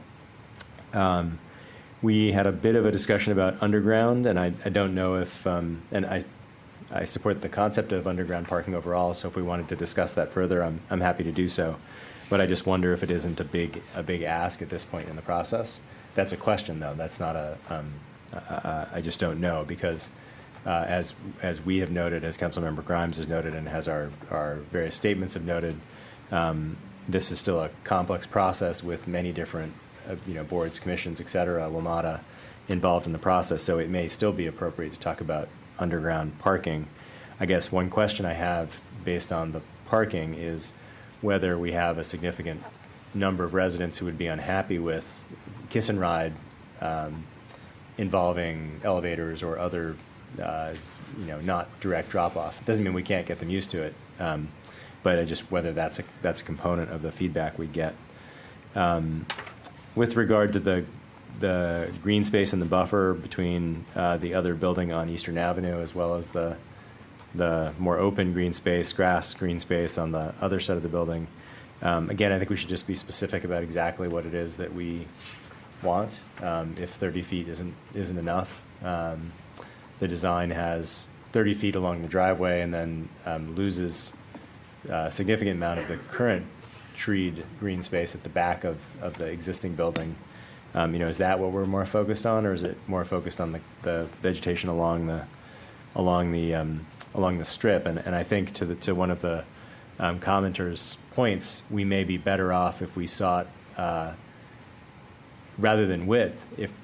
And let me say it this way: if we were going to fight to the last breath on one aspect of that, it might be a vegetation management plan and permanent protection would be more important in maintaining treed, forested, dense vegetative cover rather than width. So if we had to give on one of those two things, is it more important that there is a dense evergreen barrier between the two buildings, or is the width the most important thing? And I just wonder about that question, and I guess I'll stop there. Those are my main questions. Councilmember Stewart. Thank you. So I have the same comments as Councilmember Mal does regarding the parking. I don't think I wouldn't support saying no residential parking there. I'm supportive of underground parking and keeping that in the resolution. And on the green space, again, also I would be supportive of us being maybe more specific and looking at the comments that were presented to us tonight. That's it. And also, thank you, Councilmember Smith, for putting this together for us. Grimes. Sorry. I was looking at it. Sorry. I was looking down there. They look the same. They both wear glasses. I do that a lot. Councilmember Siemens. I think it's the haircut that confuses me. I also thank you for bringing this before us, and I really I think we've gotten some good advice from the council tonight. I think the a resolution may not be the best way to go, but I think some of the refinements that Councilmember Mayo and Councilmember Stewart suggested would be good for what we do, and I really would like you to consider maybe a letter, whether it be from you and the mayor or from the council as a whole, as just the idea that one more resolution may not get as much attention. I'll just say at this point, I'm fine with a resolution. I don't necessarily want to start taking this and tearing it apart and making it into a letter. I think it may be potentially good advice to think about in the future, because I'm sure we'll have other opportunities and other needs to comment. I had some of the same questions about the parking, I would say that from some of the comments that we heard tonight, that it would seem that the way to deal with the massing question is to have more of the parking underground and be a parking garage rather than some of the ways that folks talked about it not really kind of being that. The thing I was looking at on the comments on the amount of residential parking was that in an earlier resolution we said that there were they said that there were 178 parking spaces, and we said, gee, it should be fewer, and so this time it's 116, and then we say fewer again, and if the 1-to-6 ratio were to be followed, that would make it about 35, and so it just seems like it's a constantly shifting number, and no matter where it goes to, we're always saying less, but then if it's going to get to 0, all of a sudden it's like we're going, ooh, wait a minute, we don't want to say that. So do we really want to comment that much on the amount of parking if we're just saying that it's that underground is better because that reduces the massing and deal with the numbers of parking in the PUD process or whatever the district is going to do? And the piece that I don't see where we're really advocating for or against parking is the area where I would think we would be, which is for the public parking. Am I missing it, or do we have something in here? It's not addressed in here. It's not addressed, and it seems like that's a place where we would need to be advocating for transit access for our residents. And in some earlier version, they were talking about, well, I guess now there are 141 public spaces, and at some point there was mention of 95 metered and 20 for taxis and shuttle. And then there was another mention somewhere of 98 spaces. Do we know how many public spaces there are in this current proposal? I don't know the number, but WMATA and the developer reduced the number of public transit user spaces by something like 10 because within the same footprint, because they said that the turning radiuses were too tight, something like that. So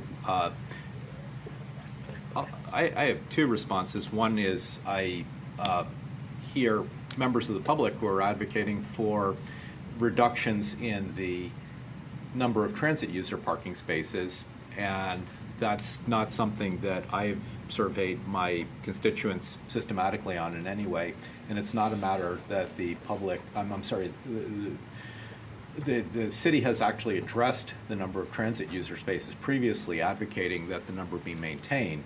So it's kind of, things have evolved, but the prior city position is for a higher number. So basically, I don't have a strong feeling on it, and I feel like we're being tugged in two different directions here. So I didn't include it. And I would just say that I think the number was 87 public spaces, and I guess I was supportive of that based on some of the feedback I got from constituents, and based on the staff recommendation that the hours for parking went up to 7 hours in total. Which I think expands the usability of the site. So it's a trade-off. It's a trade-off in spaces, but more usable spaces. You had one constituent who, in testimony at a council meeting probably last year, advocated for the reservation of parking spaces for transit users who are coming from a mile or more away, namely from the Soskin neighborhood. So, we had all kinds of opinions here. Yeah, but I think in general, we've advocated for our community's access to transit and maintaining that by whatever method they get there, whether it be on foot, by bicycle, by bus, taxi, and by car. And we've never said, gee, we want to open it back up to cars for all-day commuters going in there, and all of the parking gets taken by 6 or 6:30 in the morning. We wanted it to be available more like it is now, where there's some hours during the day where people can use it. So if we wanted to put something in supporting that, I think we could keep it fairly generic and say we wanted to maintain access for those using automobiles and having some parking available during the day, and just the maximum number that they can fit in there to do that without raising the building above the platform. It's better to put the parking under. Yeah. Putting both the transit user parking and the residential parking under the building, underground, it's hard to imagine that unless there is I use the word severe, I think, reduction in the amount of residential parking in this development. There's just only so much space underground. Ms. Hamer mentioned an acre for the space devoted to transit user parking, and that was then, whatever it is, 87 spaces or something like that. So imagine another 150% of that figure for residential parking. I mean, how many layers are they going to build underground? I just don't see that happening. And I do see the additional reason to reduce the amount of residential parking, that will reduce the traffic impact, which has been a concern of Tacoma Park residents. I want to say one other thing, which is these things are political. The current chair of the WMATA Board's Planning, Program Development, and Real Estate Committee attempted back in 2012, 2013, when that person served as the director of the Washington, D.C. Office of Planning, I guess it was, to have the currently underway Washington, D.C. zoning rewrite eliminate minimum parking requirements for residential buildings in transit zones in the District of Columbia. In other words, a parking ratio of 0 for new residents, residential buildings. That proposal did not go forward, but instead Washington, D.C., where this metro station is located, is moving toward a zoning revision that would have a parking ratio, as reflected in here, of 1 to 6 for residential buildings in a transit zone. So in the wording in this material does reflect the understanding that the current chair of the WMATA Board's Real Estate Committee is someone who is not friendly to an oversupply of residential parking in new developments in transit zones. But what I'm really saying here is that this write-up reflects certain trends toward transit-oriented development and the recognition of the very high cost of residential parking, not only in creating new buildings, creating the parking itself, but also in community costs of various types. So while I said I'm not personally ready to address the question of volume of transit user parking, I think that the District of Columbia and the WMATA Board, when they specifically included in the March 2014 resolution a directive to the staff to work with EYA to minimize the amount of residential parking, all of the parties involved here are ready for a call for a reduction in the amount of residential parking. And no, there's no floor figure here, but by putting forward the DC zoning rewrite figure of 1 and 6, which is not enacted yet, that suggests a residential figure that the jurisdiction where this station is housed is moving toward and is likely to adopt, so far as I can tell. I don't know whether Ms. Hamer has any comment on the likelihood of that adoption or not, but no. And I want to go to Acting City Manager for comments. Yes, thank you. One of the things that I think is the substantive difference is when you talk about underground parking, the price of the project skyrockets. And so that's part of the deal that goes between the action of the WMATA Board and the developer. It may be more helpful to focus on the things that are the most impactful to the residents, which is the height and massing of the building. It's perfectly appropriate to say there's several options to get there. It could be reduction of numbers of spaces, could be going underground, but I think that the emphasis from the city should be on the thing that is visible, that has the greatest impact. That's not to say that there aren't these other impacts about extra spaces in terms of traffic and that kind of thing. So I just wanted to kind of bring that around in terms of what would be the most useful for that kind of a discussion.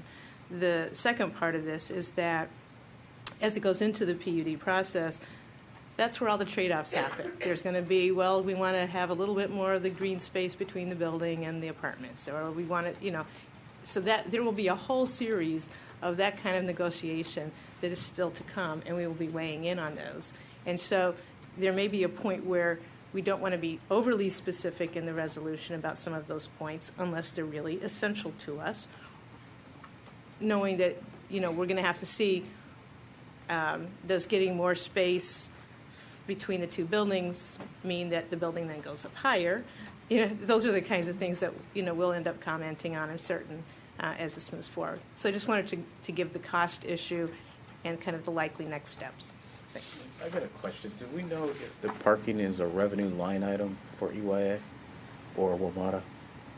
Are they anticipating revenue from that to hit their internal rate of return, or? That would be the transit user revenue. They will continue with meters rather than accepting smart cards or credit cards, whatever. But you meant the residential I don't- parking. There's a residential component, and Oh, no, there's, they won't. The WMATA won't benefit from the residential parking. so they're not going No, to in sell fact, those spaces, or? No, that'll be up to EYA what they do with it. By the way, Right. So is EYA, is the revenue from the parking important to EYA? okay. We don't know. How do you address this briefly? Parking comes at high costs. More parking spaces, more residential parking spaces. My understanding is that typically residential parking spaces are subsidized by higher rents. In other words, the developer might have to pay, depending on how the parking is handled, $10,000, $40,000, whatever, for a parking space. That money is made up by higher rents that the building owner doesn't charge enough in rent or in selling those parking spaces to make up for the cost of them. That's my understanding of the dynamic here. So we're concerned about affordability of these units. Having this residential parking is going to lead to less affordable units. It is going to lead to lower transit user revenues because someone who owns a car and that is parked at that building is more likely to use the car to run errands or to do whatever than to use public transit. That station is served by Ride-On, by Metro Bus, by Metro Rail. It has a bike share station. It's going to have a bike parking station with 120 or something like that bike spaces. We, as a city, support multimodal transit use, and by accepting an oversupply, that's my word, but I believe it fits, of residential parking here, we are discouraging the use of all of these transit options that are going to be available at this station. And let me maybe just suggest I appreciate the acting city managers. I'm sorry, Councilmember Schultz. I was just jumping in because my light was on for a while too. I'll be brief. No, take your time. And I'm trying to draft an additional clause. I saw you were, so. I appreciate the acting city manager's comments about focusing on what's most important to us, and I agree that maybe one way to do that is to emphasize the overall size, the number of stories, and I think that's in here already. And then narratively in the comments that come attached to the resolution, provide suggestions on parking that are tiered off of trying to offer solutions for how they could get to a building of height and massing that works for us. And so, Councilmember Grimes, you talked about the 1-to-6 ratio, and I think maybe we should, one compromise approach is to say, that the 1-to-6 ratio would put X spaces for residential, and even twice that would be Y, right? It would end up being 30 to 60 spaces. We believe that 30 to 60 spaces is more appropriate number of residential parking because that is consistent with a 1-to-6 or 1-to-3 ratio, which is in reference DC policy or draft documents, and that would put us on record, one, as being flexible, two, with a range of lower numbers that we're at least defining for them that it's not going to keep going down. We're gonna say that's what we're looking for, and we're going to say that's why we're looking for it. So it may be that they find a different strategy to get to a lower overall height building, in which case, we're not indicating that the parking per se is a make or break criteria, but rather, again, it's an option. I don't know if that would help. Councilmember Schultz. I think I would like to concur with the comments of our acting city manager here. Is that I'm afraid that we're losing the forest for the trees. Parking is really not the issue. The issue that concerns the community is the height of the building, the massing of the building, which is to say how it fits on the acreage that is there, the preservation of the green space, and enough buffering or light and air between the project and the nearby homes. However many parking spaces the developer feels like they want to put in there is really their business, not ours. I frankly don't care whether they put in enough parking so that everybody has 2 spaces. I think what we would say is that, if you want to go 6 stories down, then fine, build it. Our concerns should be what they are. It's fine to encourage, I think there's nothing wrong with our saying we encourage minimization of residential parking, but to get here to talking about ratios is, we have to remind ourselves that this is a building that's not in the city of Tacoma Park. Okay? This is not our building. And I would also like to help people along with understanding that in Manhattan, which is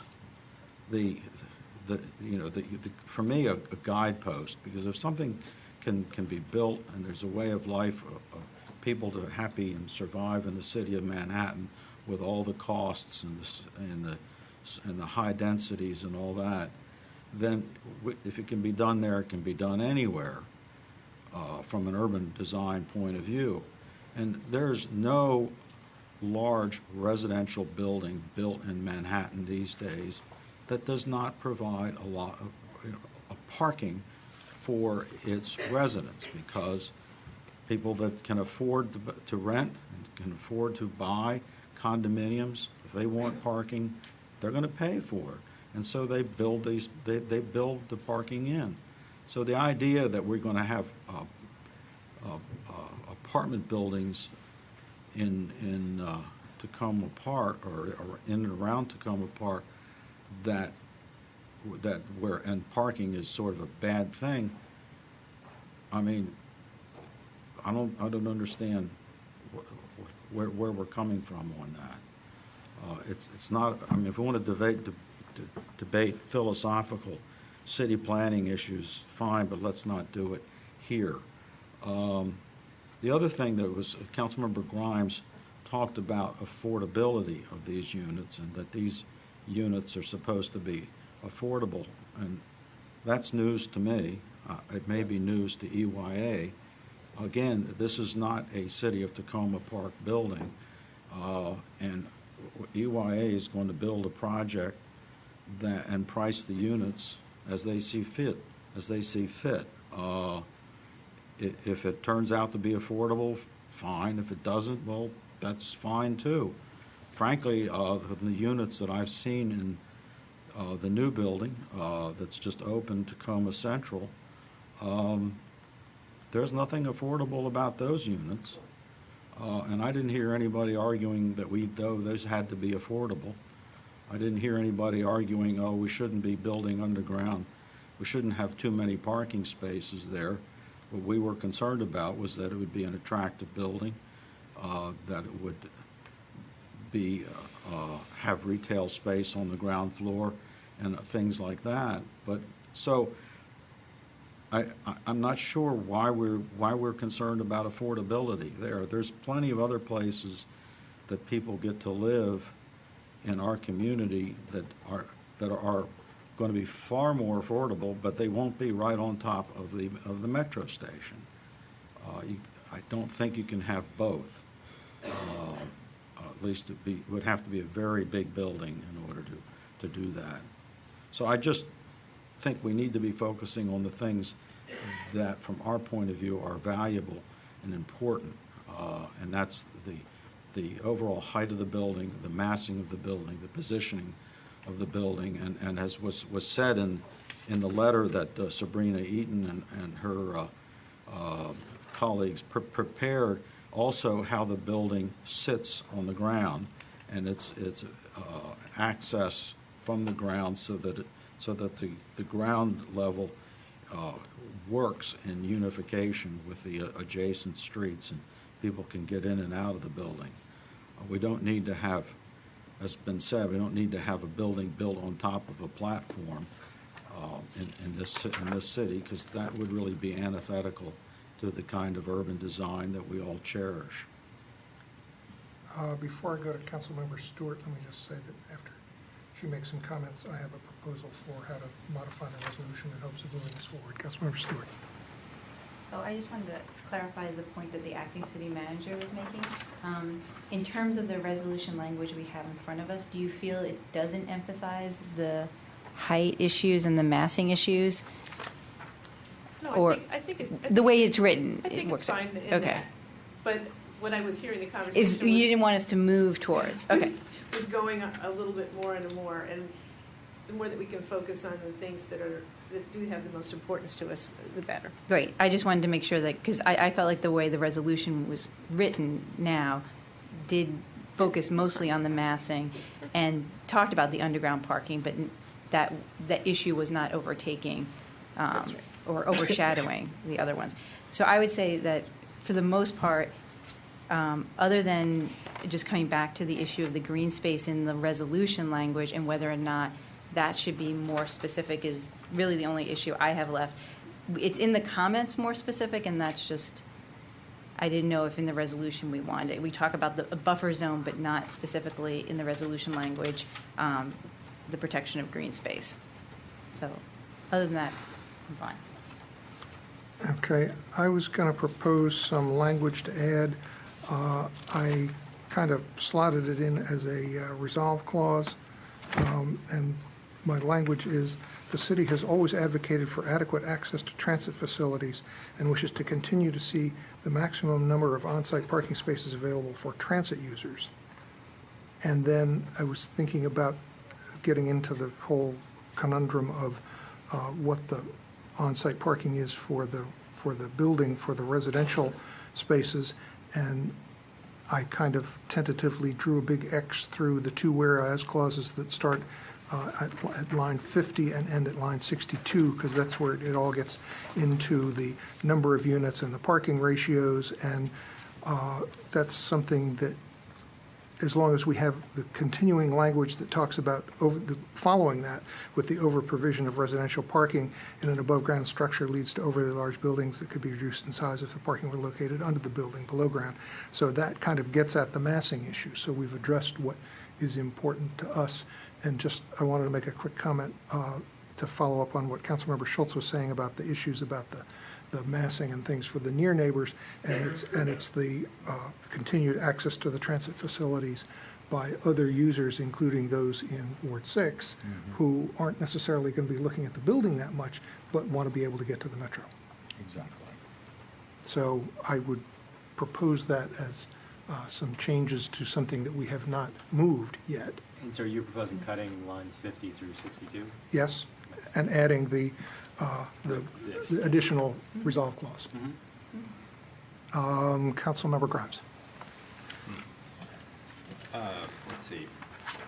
So in defense of lines 50 to 62, they establish the words in line 63 over provision of residential parking.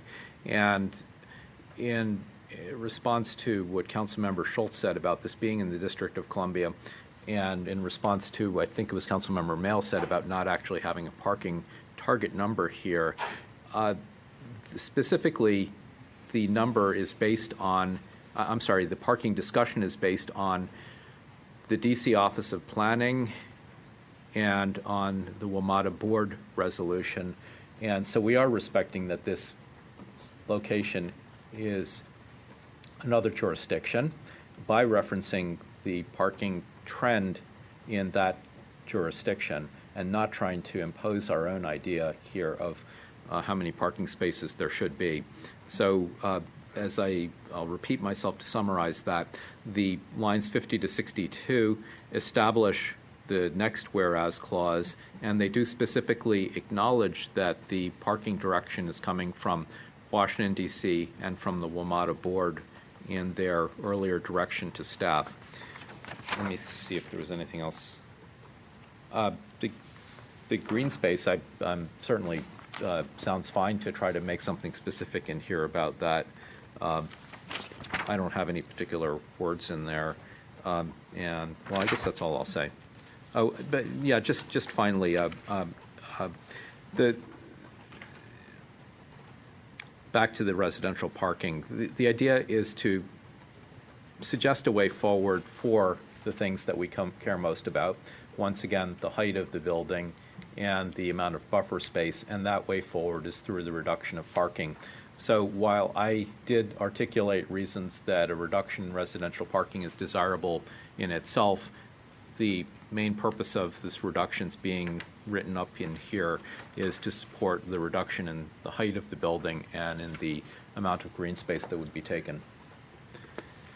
Councilmember Mayo. Sorry. I was just going to suggest a middle ground, which is leaving line 52 to 54 and just continuing it from line 58 to 62. So it would read, whereas the district zoning regulations lower parking to 1 to 6, a 0.58 parking ratio indicates that the developer is not, right? So it's just a briefer way to say the same, to make the same point. Lines 50 and 51, we're targeting a specific WMATA board member. Well, I'm either in favor of eliminating both altogether or somehow making it briefer, because I'm trying to get the balance of the words, the verbiage we use to focus on size and massing as opposed to the specifics of exactly how many parkings in which space configuration. So you want to say that? What do you think the language should be again? And I'm also happy to support your proposal, Mayor Williams, but whereas the district zoning revision regulations would lower the minimum parking ratio for the Tacoma Metro site to 1 to 6, with further reduction allowed via the PUD process, the current 0.58 parking ratio. That's actually 0.61, by the way. I have some better numbers here. Okay. The current 0.61 parking ratio indicates that developer EYA has not and continued as is. That's fine. I can accept that, if others can.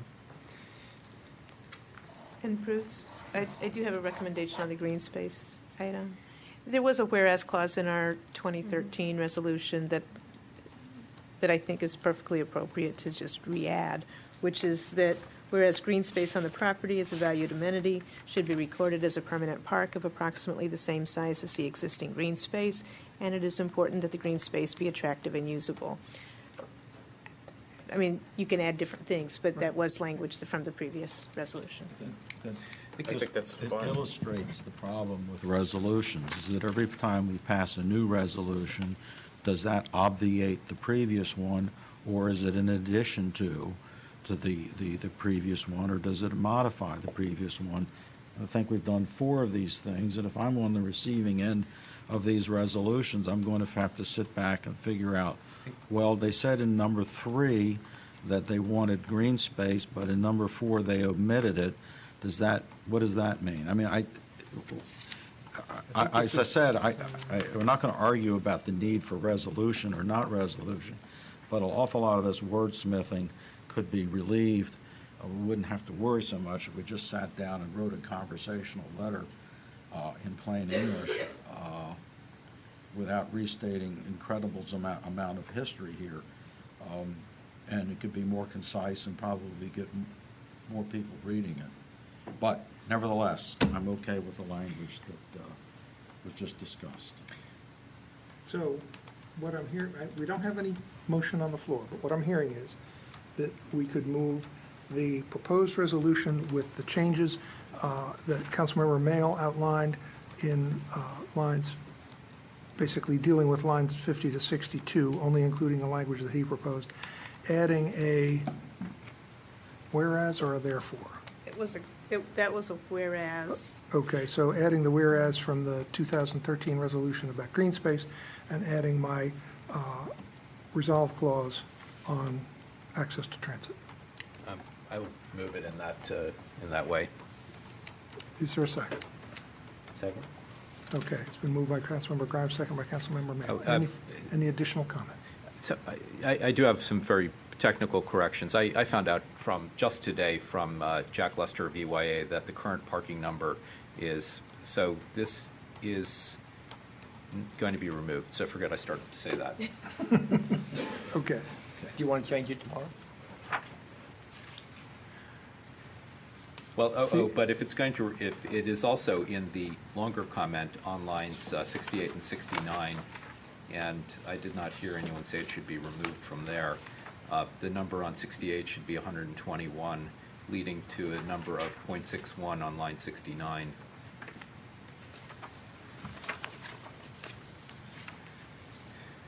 That's I not mean, the maybe one. just with direction to staff to work on the detailed That would comments to work. make them compatible with. And which line 68, 69 is on? On the longer comment on page 2 of the, not the resolution, but the comment that follows.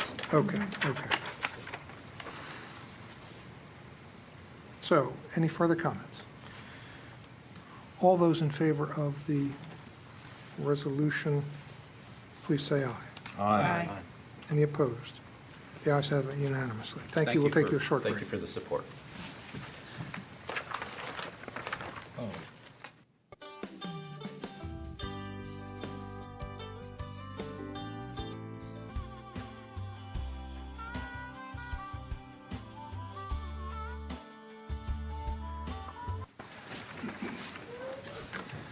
And we have a second voting item, which is a resolution providing for an appointment to the Arts and Humanities Commission. Would somebody like to move that resolution? So moved. Second. Moved by Councilmember Mayo, seconded by Councilmember Grimes. All those in favor, please say aye. Aye. Any opposed? The 6 of us who are here are unanimous. I didn't say anything. Well, you're counted as a yes.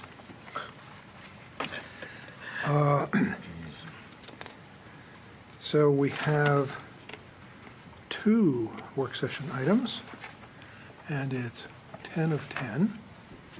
And we thought maybe this first one would take 20 minutes, and we thought maybe the second one would take, oh dear, an hour and 10 minutes. So if we want to get out of here before midnight, we need to move with alacrity. What are you setting deadlines? A soft deadline. Maybe we can get out of here still by 11. So the first item is the discussion of amendments to the code, Title 10, refuse concerning multifamily and business recycling. And who's going to lead it off? Mr. Sigmund is here. Welcome. Good evening. The impetus for this bill is the desire to mandate that businesses participate in recycling.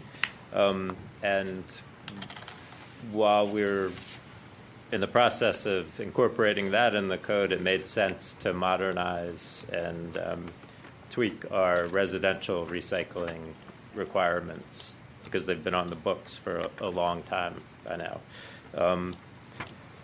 For businesses, what this ordinance would do is impose the same substantive recycling requirements that businesses in the county are subject to.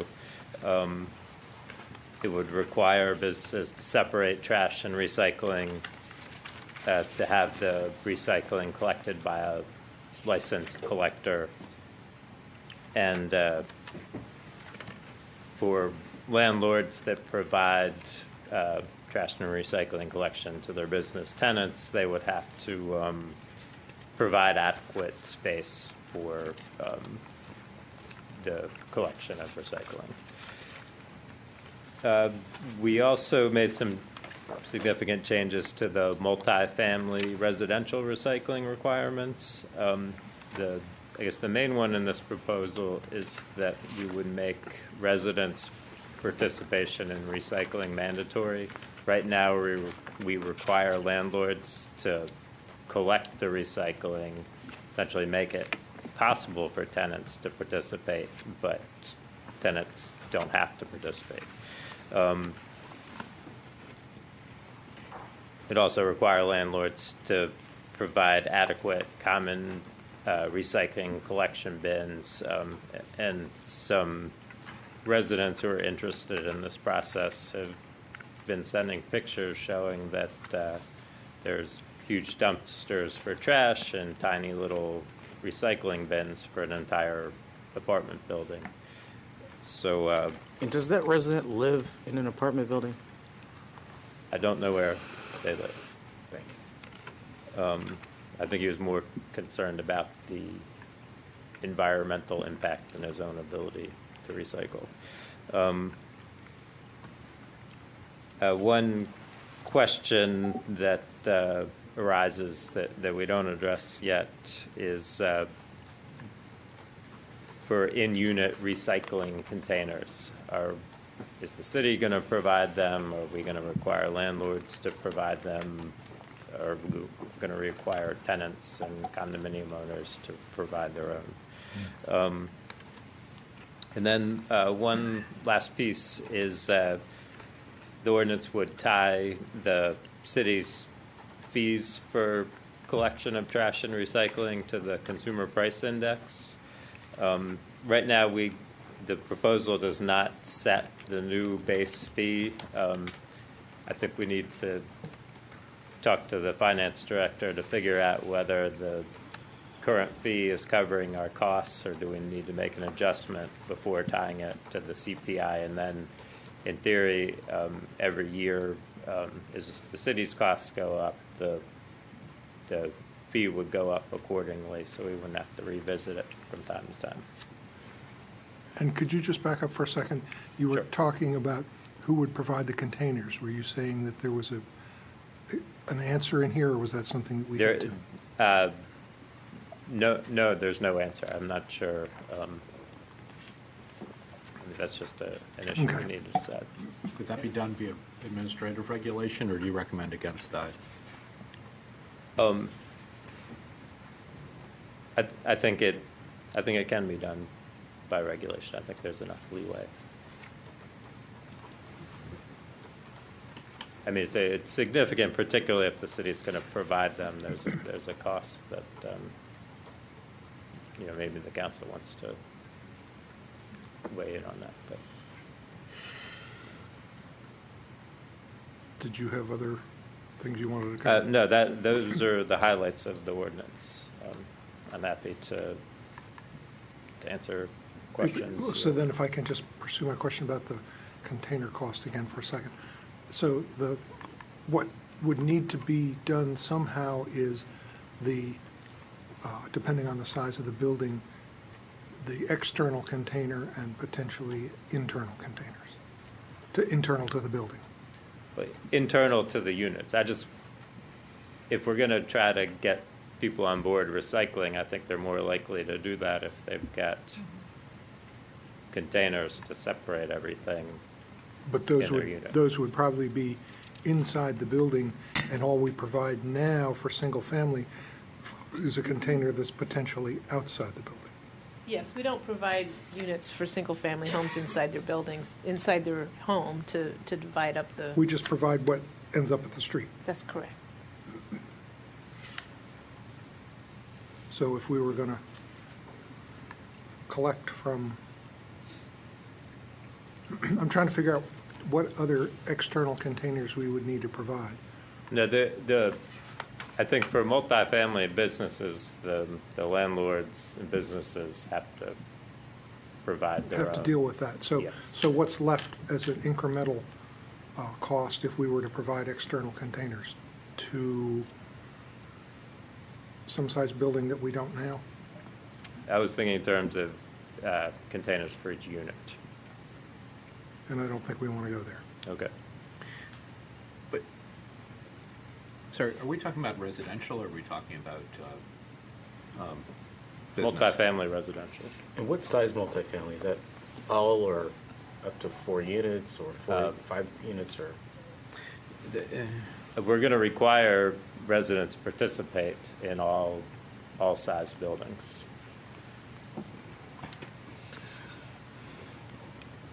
Okay. Councilmember Schultz, followed by Councilmember Mayle, followed by Councilmember Smith. I guess I understand the merits of trying to encourage and then recycling and to maximize that in the city. I'm across the street from where I live are 2 buildings. One's rental, one's condo. They're identical, basically.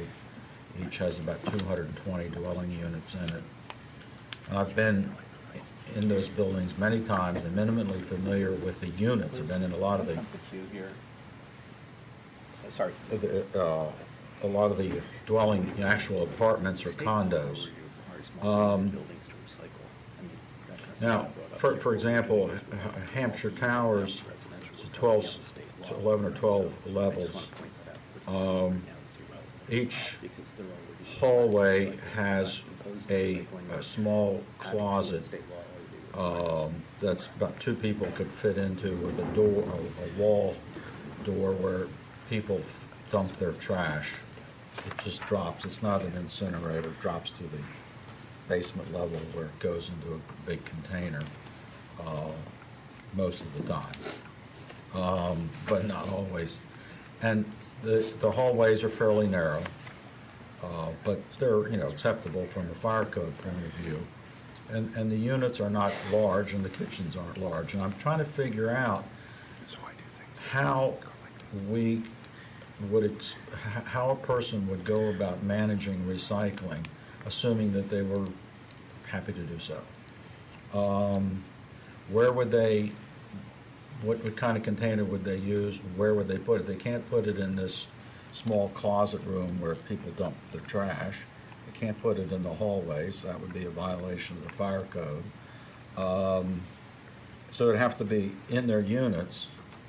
And none of us who are single-family homeowners are going to have our recycling bins in our kitchens. There wouldn't be any room in my kitchen. So and nor in these people. So I'm trying to figure out how this is going to work. And so people would be then walking their stuff, taking the elevators down to the ground level, going outside to wherever these big bins are, and dumping their recyclables there once or twice a week, or however often they might need to do that.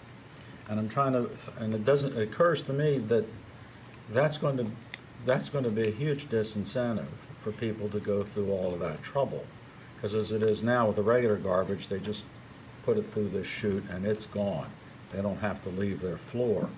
But with recyclables, they're going to have to go down and have to go outside, because there's no place on the first floor, I can assure you, in either of these buildings. Councilmember Schultz, just I'll interrupt you just for a moment to tell you how it works at Victory Tower, which has the same kind of closet space with the trash chute. They have recycling units within that little room, that are there for 2 days a week, and during those 2 days you put your things in, and then the managers come and pick it up from each floor. So there's opportunities to use models that other apartment buildings have, other multifamily buildings have come up with, to be able to not have the people go all the way downstairs to a central recycling center. So there may be something that would work, in some of these other buildings. Well, I don't know about, it works in Victory Towers, apparently. That's a special population there. But all these high-rise buildings are different. All populations in Tacoma Park are special. Oh, yeah, I would agree with that. So I'm just trying to think of it from a practical point of view, so that when we say this is mandatory, that you have to do this, I guess also the question comes up, we don't have we're not going to be enforcing. When we say something is mandatory, how do we enforce it? Nobody's going to be able to enforce it. We're not going to have recycling police going through these buildings. And if people says, make me, what are we going to do? Give them a citation? I mean, is there anything in here to deal with that?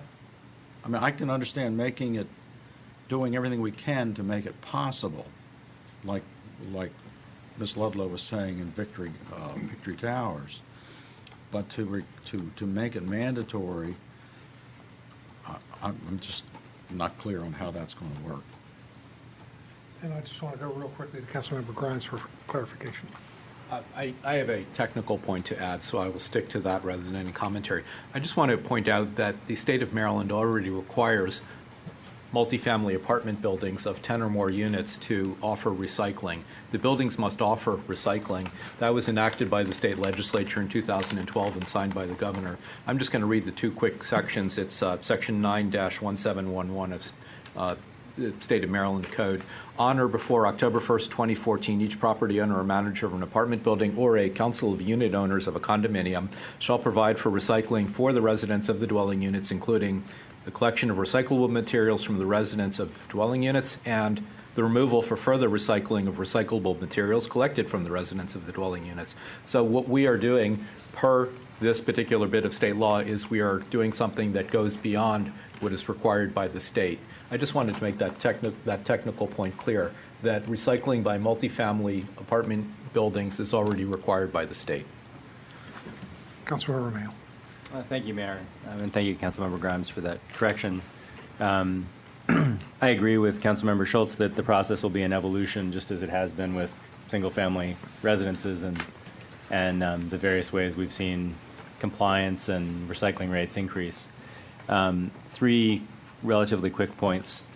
Around the language beginning maybe around line 201, where it starts prescribing the details of exactly how people have to prepare their recycling. I guess I would be more inclined to have us simplify that and be less prescriptive. And I'll just say, because my experience of watching the recycling truck come before my house is that everything gets thrown in the back of the truck, it gets lightly compacted, and then it moves on to the next house. And so to me, the prescriptions around here about bundling and bagging and otherwise, sort of separating is contrary to both our current practice and then my understanding of what I see with my own eyes. And I've taken a few pictures of it, but I could video it next time I see a truck. Ms. Braithwaite. And I wonder what the point of having single stream recycling is if we don't then do single stream, and whether it's not appropriate to do that in regulations that follow, as opposed to here in this section where things may change over time. So that's one comment. I have a comment about there's language that requires landlords to provide recycling space that is consistent with the amount of recycling that's currently happening at the building, and I just wonder if that's not somewhat circular. If you don't have any recycling in your building and you're only required to put out as many containers as satisfy that need, you won't have any recycling containers. So I don't have a specific suggestion on that because I realize it's hard. You don't want to prescribe a certain amount of container space, but whether we would look at that language. And then the third piece is not something I think necessarily needs to be added here, but it would be an issue on which I think it would be helpful to have council weigh in. And I'm not even clear on where the sort of yellow bin requirement comes into play here. It starts referring to the bins as being city property if the city provides them, but I just didn't dig it up to see if it says the city will or shall provide. But regardless of that, I think the city could provide the service at the request of enough residents or businesses or landlords to make it worthwhile to do so. The city could do a pre-purchase system where the city is going out and essentially bulk buying containers for apartment buildings, businesses, or residences, as we've done already. And as long as the goal, to me, the goal of a program like that would be that it's cost neutral. That if the city's buying 100 or 500 bins for any of those sectors, that in selling them back, they're selling them at cost. But I think council provide direction like that at its discretion, at staff's discretion, the city can do that would be just a helpful addition to the program. Thank you. Councilmember Smith.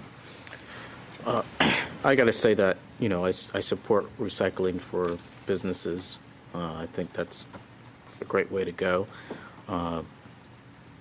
The state regulation of 10 or more units, I think, is something what we should mirror. We should not force landlords of smaller properties that do not have a lot of them don't have the economic means or don't have the wherewithal to put together these recycling programs. I mean, if you have people just put out the bins, that's fine. But right now the law requires people to build, or the owners to build these containers that the trash is in. And so where are you going to put the recycling piece of it? And if tenants don't actually do the recycling, are you as a landlord going to be the one that's going to be fined, or will the tenants be fined? And what about the cost of it? For our multifamilies, they're all under rent stabilization. So we already determined how much money each landlord can make. And now we're saying, especially those landlords that are less than 10 units, we're saying we're going to add an additional fee to you, not a voluntary fee, but a mandatory fee. But we are not coming up with a comparable way to help pay for that expense. Can a landlord charge a tenant an additional fee to cover the expenses of this recycling program? And can that fee include the building of a new structure that's going to hold all of these bins? And for example, I have Essex House, that's one of my constituents now, that's over 100 and some units. The photographs that you were referencing are about Essex House. Where else is the landlord going to put recycling containers? I mean, if he builds a bigger location to put these things, then he's going to take parking away from the residents. And then the residents are going to be upset because there isn't enough parking on the site now. So I don't understand how do we determine what is enough recycling if what is going on in Essex House right now is not adequate? Is it enough containers for each unit? Is it 50% recycling for each property? I mean, I think you make some good points, and I think, and I expect we will hear from landlords and business owners now that this proposal is, in public view. Because the one thing with business owners, I'm sorry, when we enact this, a business owner, all they have to do is increase their prices to cover these fees. I hear you, and I think, and what I was getting at is one possibility is that we expressly address recycling within landlord-tenant fees or rent stabilization. But I also want to add that currently the landlords are supposed to be already providing this service. Mm-hmm. And I also want to note that the city collects trash and recycling, or we make our service available to landlords with 12 or fewer, or buildings with 12 or fewer units. So they're already paying for that component of recycling. But right now it's voluntary. I mean, if you do not offer recycling, what are the penalties right now? No, it's mandatory for the landlords to provide the service. Right, it's but if the tenants for don't tenants to participate, the landlords aren't going to get in trouble, right? Well, I mean, the objective, I think, with this ordinance is not to get people in trouble. The hope is when you say you have to do something, there's a certain percent of the population that will start doing it because it's the right thing to do. I think it's also education and changing people's habits. So our objective is not to go out cracking skulls if people aren't recycling. But I acknowledge that that enforcement is going to be tricky, and we're going to have to strike the right balance. And do we have any cost estimates for landlords, especially the smaller landlords? Well, again, in theory, they're supposed to already be doing this. They should be paying to have the recycling collected as well as the trash. Okay. Councilmember Stewart. Thank you. I had a question regarding so rolling this out and education too, and maybe this is a question for Ms. Braithwaite, if we've thought yet about outreach and if we move forward with this, it goes into place. Have we thought about?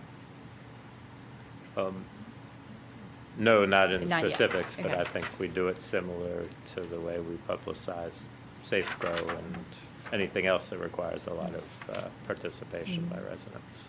Because I was going to say to, I think, answer some of the concerns that have been raised already, that I think anytime we put something this in place, there's a transition period. There's a time that we need to raise awareness and educate residents about changes, and also to see how things are working and how we as a city can help people adopt these policies. For example, Councilmember Mail talked about maybe purchasing in bulk for the units to have recycling containers. And that might be one solution. Something else might be, as we look at some of the multifamily houses, we do have programs in the city to help homeowners and other folks to pay for, if they cannot afford it, certain things. We have the exterior home program.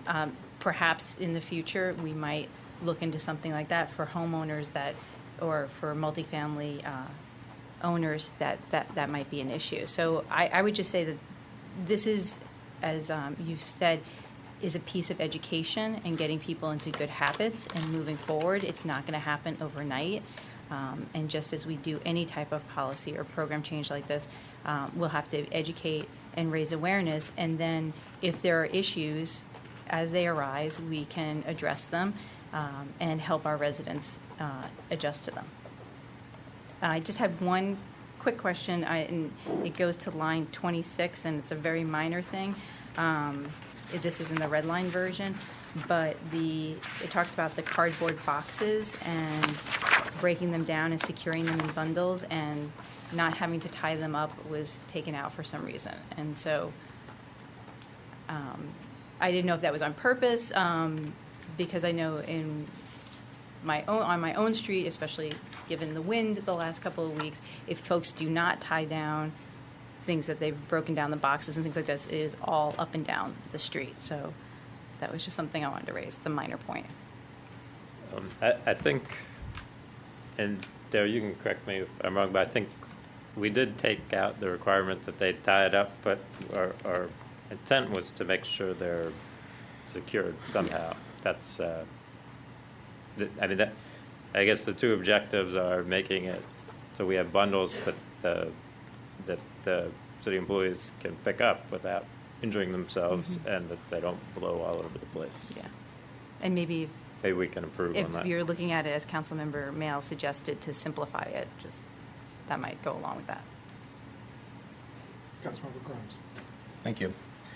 I did have a chance to review this while it was being drafted, so I'm in support. Not to say that there isn't room for improvements and refinements, but I am in support of the resolution as written. I want to use my comment right now to just create some context here, or rather to communicate some context here, which is that the state of Maryland in December, after being in development for quite a while, released a zero waste plan that focuses on recycling and reuse and reduction in the amount of waste generated and composting and so on. The timeline for the Maryland Zero Waste Plan, which isn't really zero, it calls for 85% recycling, reuse, composting by the year 2040. That's 25 years from now. It's a long time. But the Maryland plan does call for instance, an increase in the recycling rate, which is measured statewide at no more than 40%, a doubling of that rate to 80% or more. Certain jurisdictions, according to reports, have compliance issues at this moment, have participation issues at this moment. Baltimore, the participation rate in recycling is low, and that drags down the figures for the whole state. What I'm trying to relate here is a context where concern about environmental sustainability is leading basically everyone at a variety of levels of government to enact steps that will reduce waste, increase recycling, increase composting, and so on. And I want to be part of that, and I think the city of Tacoma Park in general does. The debate about costs imposed on individuals is certainly a legitimate one, individuals, businesses, and property owners. But still, I do hope that we will keep in mind the larger picture of trying to increase our environmental sustainability. Councilmember Siemens and Councilmember Grimes, I'm passing you my copy of the recycling rates for the state. Thank you, Mayor. I certainly support us moving ahead with this ordinance requiring recycling in the apartment buildings. But I do think we need to be cognizant of the issues that have been brought up tonight about the implementation particulars that the apartment owners are going to face. My one request is that we let the apartment owners know ahead of time that we're doing this, since many of the property owners don't live in the city. They may not see any news articles or any other notice that this is coming, and it would be, I think, beneficial to us if the owners had an opportunity to comment on these before they were actually put into law,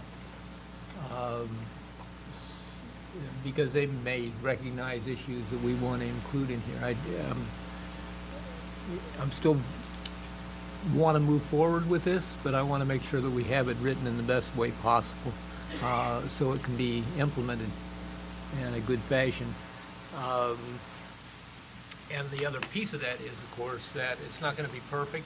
It never will be.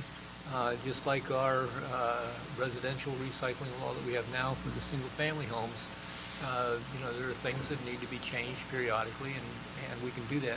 But I do think that rather than put something in just as our best guess, I think we need to include the landlords in the discussions. Thank you. Councilmember Schultz.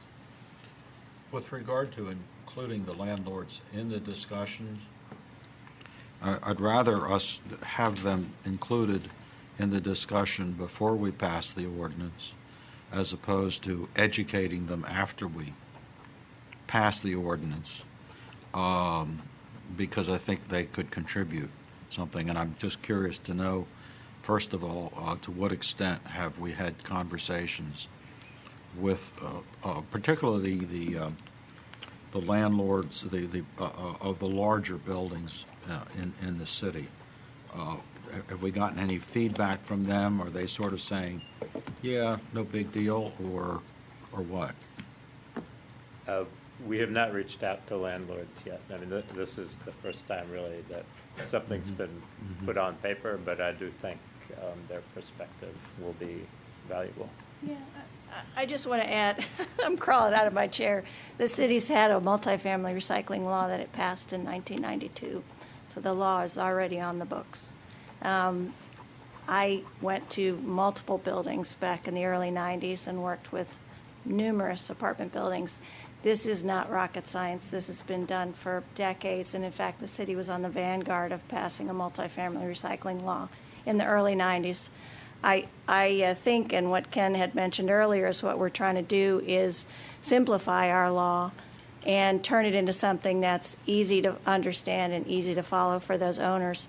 Not only has the city had a recycling law for multifamily since the 90s, Montgomery County has a law for multifamily since at least the 2000. I mean, it's been over a decade. This is not new. Any landlord in the state of Maryland, as well as I think nationally, knows that recycling is typically a requirement for their operation. What this law tries to get at, and I'd be happy to look at additional removal of specific language in the bill about what you can and can't do, and just basically go with the general tenets of what we're trying to accomplish. So it'd be great. simplification is always good. I think what we're trying to get at, and a lot of that will be a budget discussion for sure, how do we want to enforce? The way this is drafted currently has an annual reporting requirement. Our current law had an annual reporting requirement as well that wasn't followed up after the first couple of years because it was very onerous. So we're trying to include an annual reporting requirement that we would tie into their regular licensing. It's an online application that all landlords have to apply for now to get their annual license. So there'd be a reporting requirement that would be supplement to that. So they couldn't get their license until they answered that part of the annual report. In addition to that response, they'd also have to have proof that they had a contract with a vendor. A lot of these details are going to be between the landlord and the vendor. All solid waste haulers that are licensed in our area are fully capable of offering both services, trash and recycling. So again, it's something it's ground that was already covered decades ago. It is very difficult in some buildings, particularly buildings of the generation that we typically have here in Tacoma Park, to fit this in. And buildings have come up with novel ways to do it. It just depends on how many maintenance people they have on hand, what kind of space arrangements they have, whether or not there's service closets that are available for tenants to use. A lot of buildings, just like with single-family homes, they have a day of the week that collection occurs. So it's not something that you have every day and have to have space for every day. So really, I would not want to get the city into a situation where it's specifying how a building has to run their program. I think those people that maintain and own their buildings will know best how to work it in their building. I think what we're trying to do now is just remind those landlords and businesses that, well, the landlords particularly, that this has been a law that they need to comply with. The business component is a new component. We haven't had that in city law before. So I think I'll just stop now before I go on. Pardon me? But business recycling is in county law. Yes. Business recycling is a county law, but municipalities are exempt in the law, right? Municipalities are not defined in the law. Not even covered. Yeah. Well, okay, well then let me ask you this. If the ordinance has been on the books since 1992, do we know to what extent any of these high-rise buildings in our city, and I guess we've got probably, between 12 and 20 in the city, which ones of those are already doing this? And we don't have any of that reporting so for all we know, other than Victory Towers, nobody's paid any attention to the law. Yeah. I think, I agree, there has not been, and I think it's typical with most laws, unless there's some follow-up, it tends to be seen as less defined. So I think probably what you'll find is most apartments have a contract for recycling with their trash hauler, but the activity level of that is what. I guess the area that that I don't expect you to have the answer to, I'm just concerned about, is the idea is that we're sort of coming up with an unfunded mandate, and it's all well and good to say that this is a state law and it's been this way, but we're the only municipality in the state, unless I'm mistaken, that has a rent stabilization ordinance. So whereas a business, like Councilmember Smith was saying, can say, it's no problem, we'll just pass it on through, the landlords in this city aren't quite so flexible. And it's all well and good to talk about how people in houses can quickly adapt to it, but the city has made it totally free. We've given them the containers. There's no extra charge, so no one has had to pay a penny out of pocket since we started house-to-house recycling many years ago. But that's different for the landlords. Was that there is going to be some cost, and I know you don't have the answer to that, but it would be interesting to find out just what would the cost be for the owners of these larger buildings that have got a lot of units that they're going to have to, and there may very well be good solutions there. I just feel like getting them involved at this stage would make sense. It would help when we get around to doing the education part. those people are more likely to be ready to sort of say, hey, great, we're ready to go, than if we just sort of say, here's a new law, you got to deal with it. Well, You see, I just think a I matter of understand what you're saying. Politics. However, it's not a new law, but I understand where you're going with that. Part of the issue, if we were to engage landlords at this point, what would we be engaging them to say or do? It's a mandate now by the county and the state and the city. So there isn't really an option to not do it. So it might be seen as disingenuous. If the city wants to put in an effort to promote, educate, cheerlead, handhold, then that has some budget implications that we would need to address Well, in that's the my other upcoming concern. budget. Because we sat here and listened at the roundtable, that the departmental roundtables a few nights ago, that takes time and money to institute the polystyrene ordinance, the safe grow ordinance, and now we're adding another one in there. And as you, if I may have quote misheard you or thinking somebody else, but you sort of said to us that the time is that to do any more of this, we're going to have to add more staff. So there is that consequence that we up here need to take into account. Right. A very low-cost option would be very similar to what we have now, which is an annual reporting requirement that we tie on to the apartment licensing fee. I don't know whether that would get us anything more in terms of actual on-the-ground recycling, waste diversion, participation. My sense is it would improve somewhat, but not significantly. So then if the city wants to take it to the next level, they need to look at funding programs, people that would advocate for that. But they're not, they can be separated. They're not necessarily required to be entwined. Well, I hear you and you've heard me, so I'm happy. Yeah, in terms of, I mean, the city now charges $143 a unit a year for trash and recycling collection and yard waste collection. How that compares to private uses. Last time we looked at it, and this was 10 plus years ago, if you had more than 4 units, you could probably do it cheaper at a commercial vendor. If you had less, then it was probably cheaper to go with the city. It's interesting. Thank you. Councilmember Smith, and then we'll wrap it up. Thank you. Now, let's take, for example, because I've seen many landlords in the city of the larger buildings that they do not offer any type of recycling. Let's take Essex House for an example. They do offer some recycling bins. Now, they might be just for cardboard, or I haven't, opened them up to look inside of them. With this new ordinance, how many more recycling bins would be required? Because there are over 100 and some units there. I mean, the 2 bins, I believe there are only 2 bins now. Is that enough, or would they have to, It would depend on the frequency of collection, how often their contract has the collection taking place. If it was happening on a frequent basis, you could have fewer containers. If it was happening once a week, you'd have to have more containers. Is there a formula that we have? How many?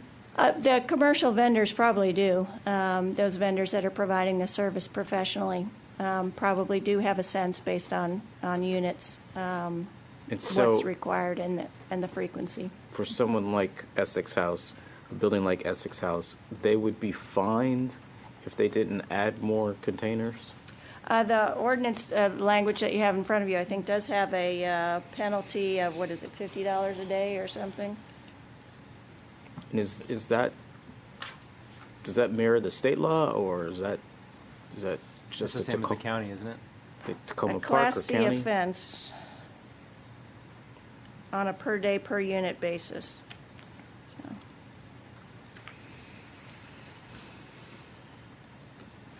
I mean, I think on the issue of how many containers are required and is there going to be space, I mean, I think I don't know if you've all seen these photos from Essex House, and my point's not to pick on Essex House, but I think they have too many garbage dumpsters and not enough recycling bins. And there's 2 reasons for that. One is residents don't have to participate, and so their trash and recycling all goes in the dumpster. There aren't enough recycling bins, so even the residents that do want to participate end up throwing their recycling in the trash. I think there's not going to be more volume generated. But it's hopefully going to be separated by the tenants, and there's going to be a place for it provided by the landlords. Essex House has an international population.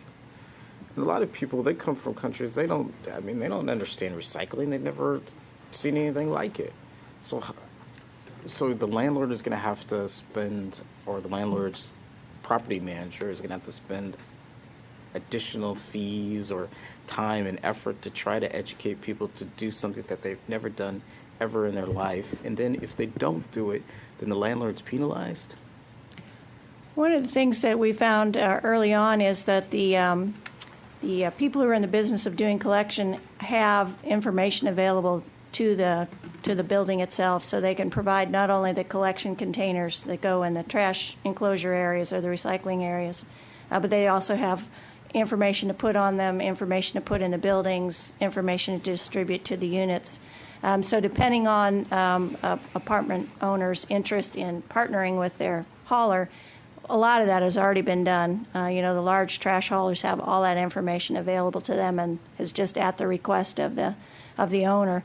So people will not necessarily have to reinvent the wheel. The haulers themselves will have that information available. That being said, you can always tweak information to more effectively reach your tenants depending on how information about anything gets out to your tenants. So each building has its own unique environment.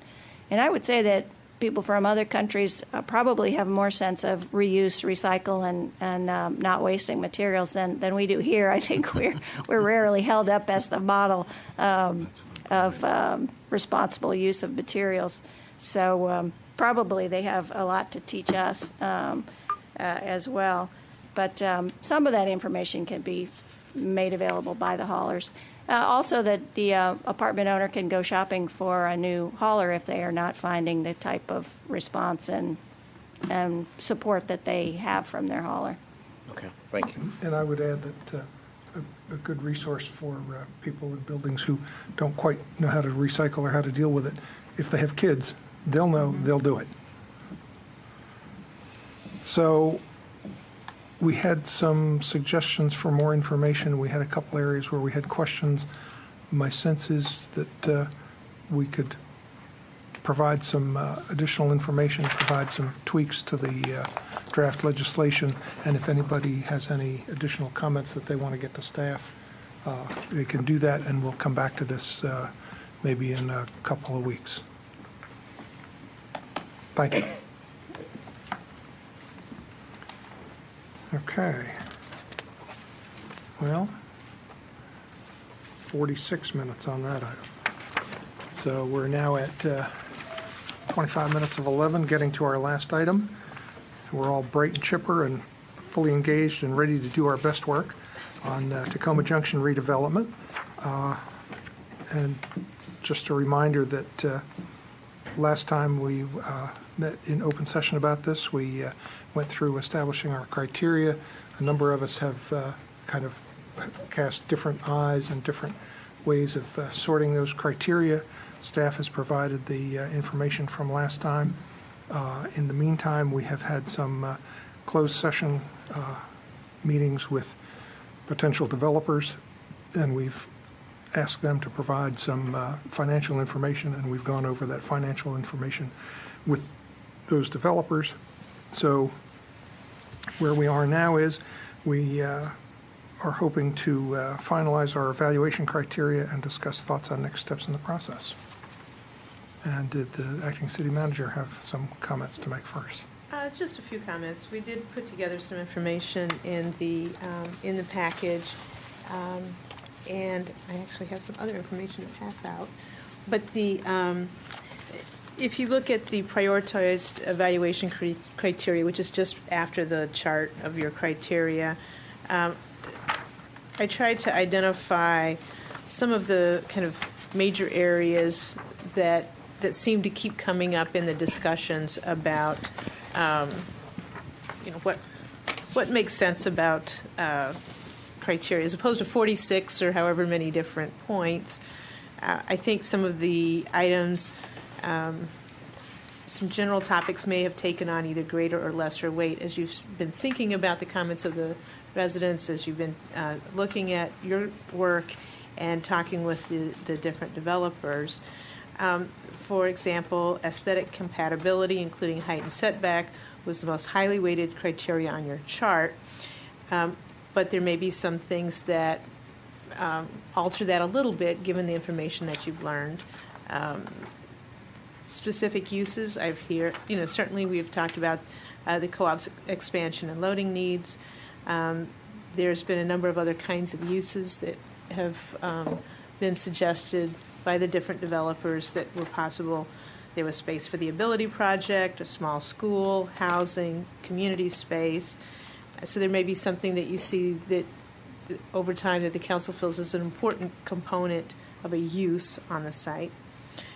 We've looked at issues related to parking, and so parking, and it said parking/structured parking was weighted high on the criteria chart, but there's a lot of difference between if it's just parking or if it's structured parking in terms of cost and the impacts of that.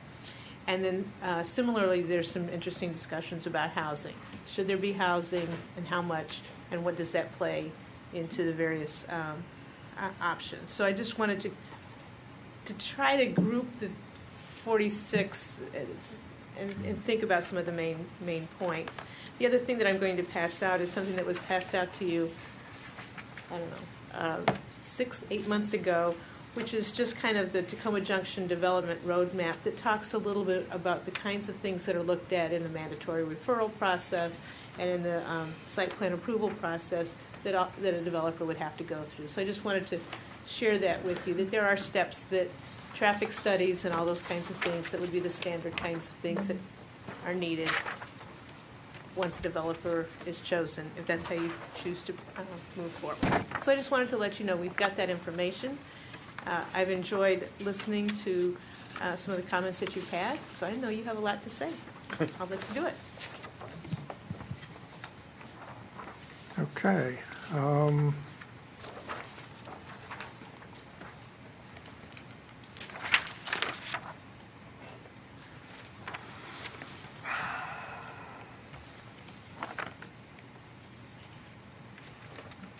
I just want to also remind us that one of the things that has become apparent as we've been talking recently is that people have different ideas, both council members and the public, about kind of the particular aspects of some of the proposals, and I would characterize it as the kind of the design that the potential developers have come up with, and wanting to say that my sense is that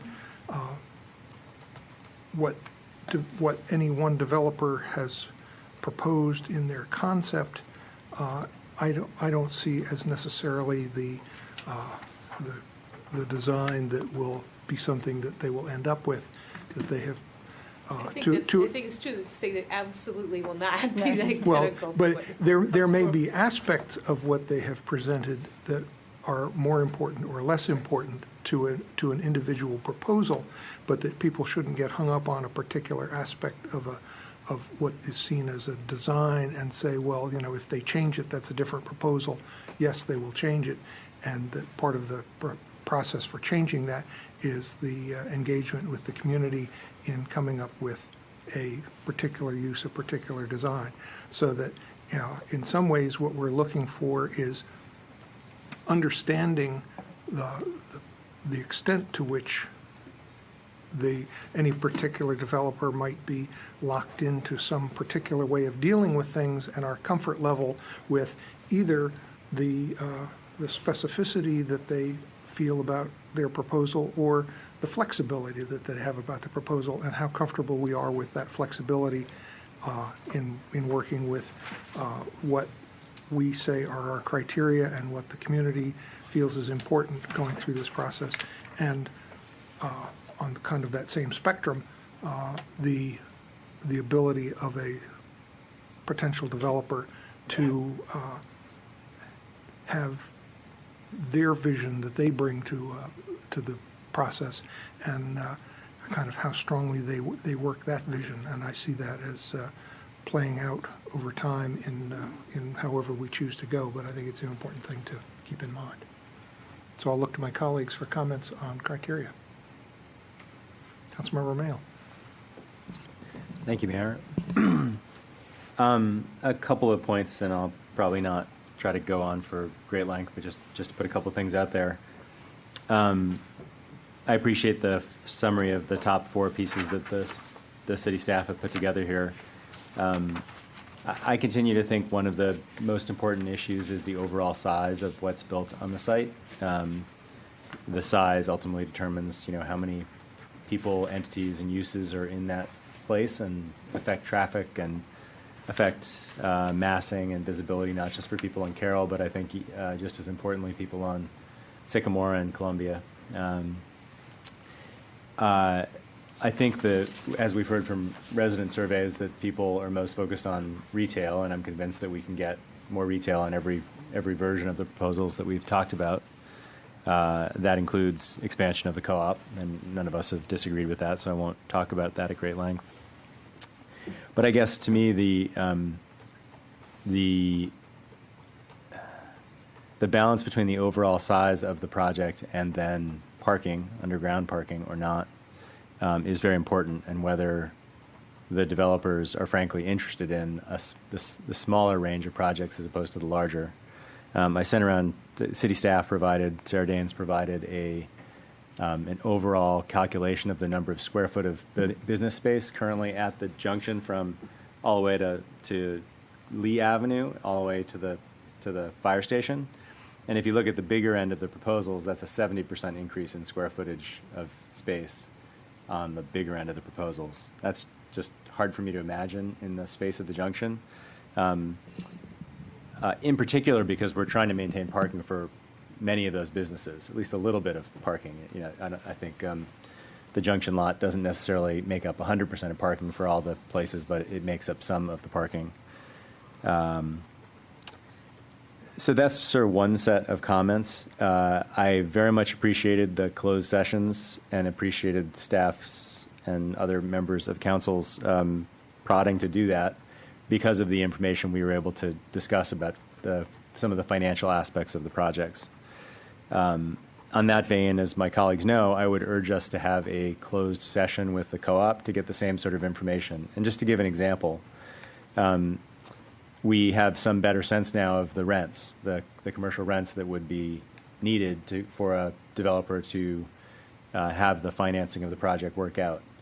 We can get that same sort of information from the co-op, information about current rent, which I don't believe we know yet for the Turner Building, and the range of rents under which their business plan can work out. Similarly, we have information about space improvement for new space. So what's the dollars per square foot built into any development proposal? We can get some sense from the co-op for that sort of information. And finally, we could get information on, and one of the public commenters referred to this earlier tonight, there are a range of options in terms of tenancy that have more or less control for any tenant, not just the co-op, but any of the tenants, from partnerships and condominium to short and long-term leases. And I don't think we have discussed that spectrum with the co-op in the same way we have with developers. It's not to me that any of those things are make or break criteria all by themselves, but it seems to me we do ourselves and potentially the city residents, the co-op, and the developer a favor by just essentially getting more information on that before we make any decision. I think I'll stop there rather than talking about the additional criteria, but I just wanted to emphasize that point and end by saying that, we've spent a year on this, but frankly, we've spent years on other things, and to me, there's no reason we have to get this decision done by next week or in 2 weeks, as opposed to 6 weeks, or whatever it takes to just take a few more steps in the process. Other comments? Well, I shall Councilmember Schultz. go boldly forth. The meetings with the three remaining developers, NDC, the Ability Project, and Keystar Echo Housing, I think were productive and educational. I think we probably spent twice as much time hearing about the Ability Project's ideas and methods than we did with the other two. I happen to agree with Councilmember Mayle that it would be good for us to have a conversation with the co-op. I know that, because you showed me that you've done a lot of work in developing your financial pro formas, whether it's to become what you were hoping to become, which was to be one of the development entities, or whether it would be just simply to figure out how to optimize your grocery store operation in partnership with another developer. And I think that would be, that you're ready for that, and we're ready to hear it, and I think we should. The impression was very clear from all three that we talked to that they're very anxious to get on with that discussion, whether it's in the form of a tenant-landlord relationship, whether it's in the form of a partnership relationship, whether it's in the form of a joint venture kind of a relationship. And the other thing that I came away with is that for the most part, and I won't say this as a blanket statement, I feel like at least 2 out of the 3 developers have the financial wherewithal to do what they say they're going to do. And the reason is that they showed us the financials, the calculations of how the square footages and how the space would be priced, whether it's to be condominiumized or rented, and the construction costs and all the contingency costs, the carrying costs, interest that you expect to see in a development project. So they know what they're doing, and they should, because 2 of the companies have done this many, many times in different places. So that's pretty reassuring. And not to be too Pollyannish about it, but I felt like, in general, there's a lot of flexibility in terms of what they're willing to take into consideration. The big concern has been, since the year ago when we started this whole process, is to the degree to which we could honor the report of the Tacoma Junction Task Force and its ideas, and the kind of objectives that it laid out. I frankly see, from everything I've listened to, I see from the community a clear desire. Well, I mean, it goes almost without saying that the co-op needs to be expanded, and it needs to be done in a certain way that the business can continue to function. But beyond that, I'm seeing a strong desire from the community for more retail usage up there, so that it becomes a place that people can go to, that there's something there in addition to the co-op to go to, and in addition to the businesses that are already in the area. And a strong desire for obviously preservation of the wooded lot in the back, or enhancement of that wooded lot. the need for some kind of community gathering space there, and ideas, for the kinds of retail, but mostly everybody seems to agree uniformly, from what I've heard in the community, that they want it to be local businesses, not chains, not, big brand name stores or things of that nature. I haven't seen any dissent from any of that, and the people, the developers that we've talked to, are perfectly in line with that in terms of their thinking. So, even though it might sound a little bit improbable, I do think we're very much close to coming up with a choice here for our final choice with a developer, one of these that will work.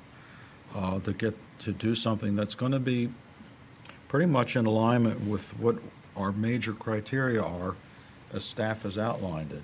The question of housing is also still on the table. I think two of the developers see that as a component. And I know that the Tacoma Junction Task Force report minimized the idea of a housing there. But from what we're seeing is that the availability of units on the site may make a difference in the viability of the rest of the project. So I guess I probably don't need to say any more about it than that at this particular point. Other thoughts? I'll just add that one thing that Councilmember Schultz and Councilmember Mayle didn't maybe get into quite as much is my sense of the part that parking plays in doing all of this.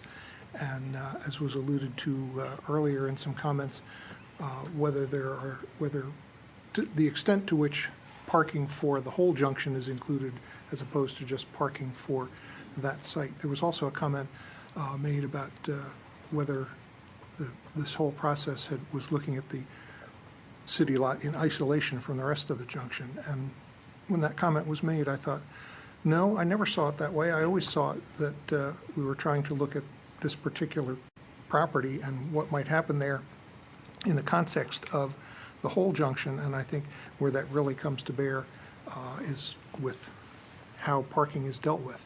And I think what it ends up being is that parking can be the driver of some costs in the project as soon as it goes underground, as we were talking about in the earlier discussion this evening about the Tacoma Metro. And if it's important to have more parking rather than less parking, it's going to necessitate having parking that goes down. And it may be that parking has to go down anyway if you assume that the fill is going to need to be removed in order to site whatever it is that goes on that piece of property. And so I think it's one of the aspects of this that gets to the interrelationship of the important criteria is the extent to which costs for parking are dealt with trying to cover those costs from the point of view of what goes into the project, the extent of retail, and the thing that I have a better appreciation for, which is the extent to which housing is included. If I were kind of left to my own devices, I would say, well, maybe that isn't the place to put housing. But I think that mixed use of having the retail and the housing may, in the end, be the way that makes the financials of this work and deals with some of those parking issues. Other comments? I'll just go next. So I appreciated being able to meet with each of the potential developers and talking with them. I think it was important to have some face-to-face time and have them answer our questions.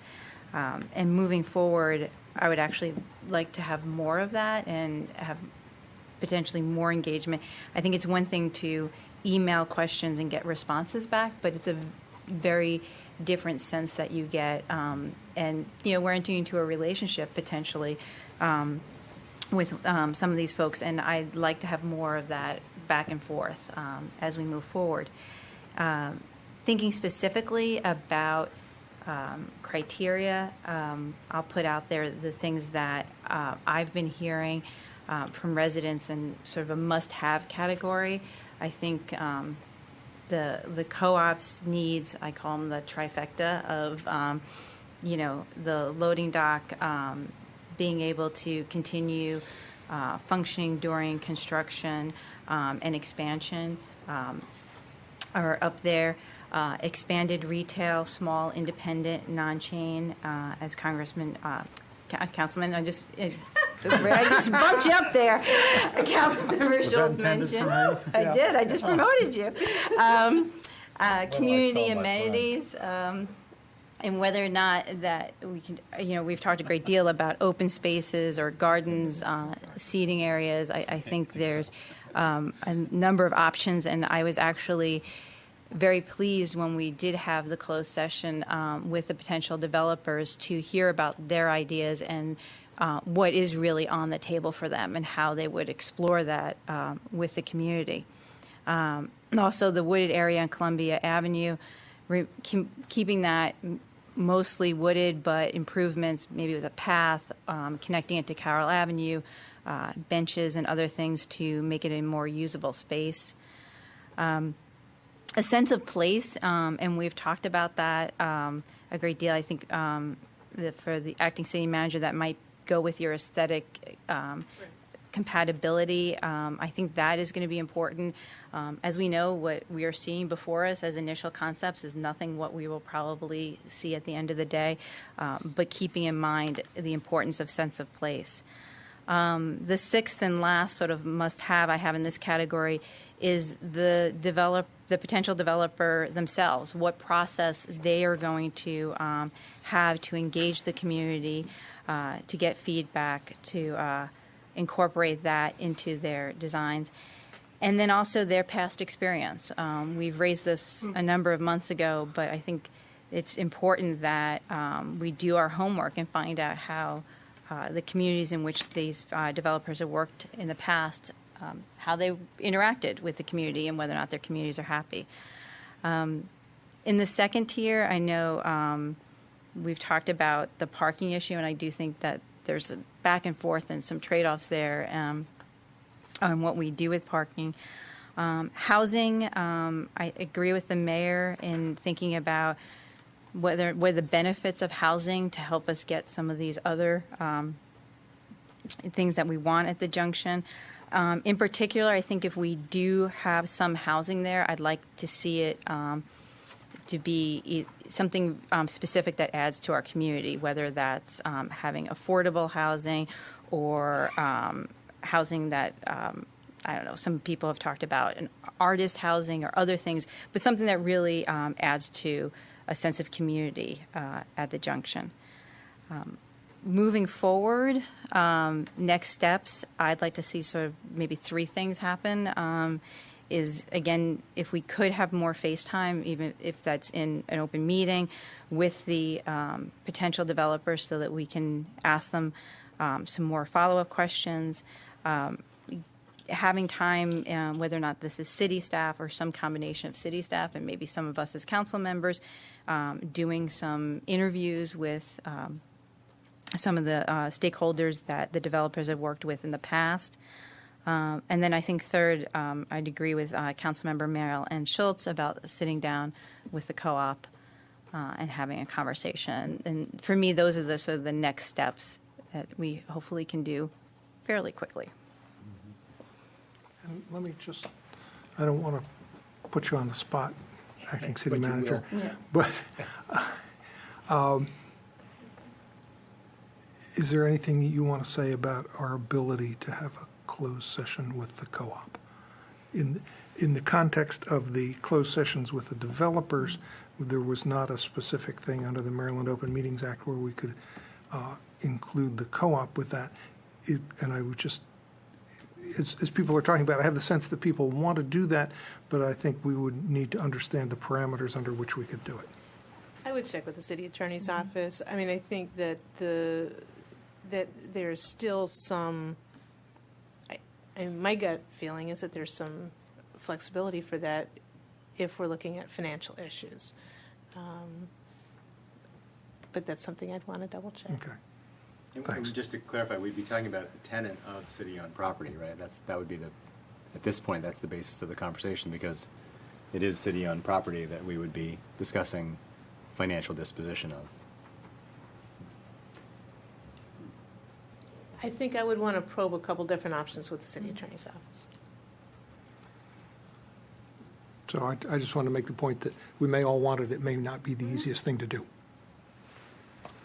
Other comments? You know, I just was going to say, when we held our 2 retreats recently, they were public meetings and open to the public, but they were not held here. They were held in one case up at Montgomery College,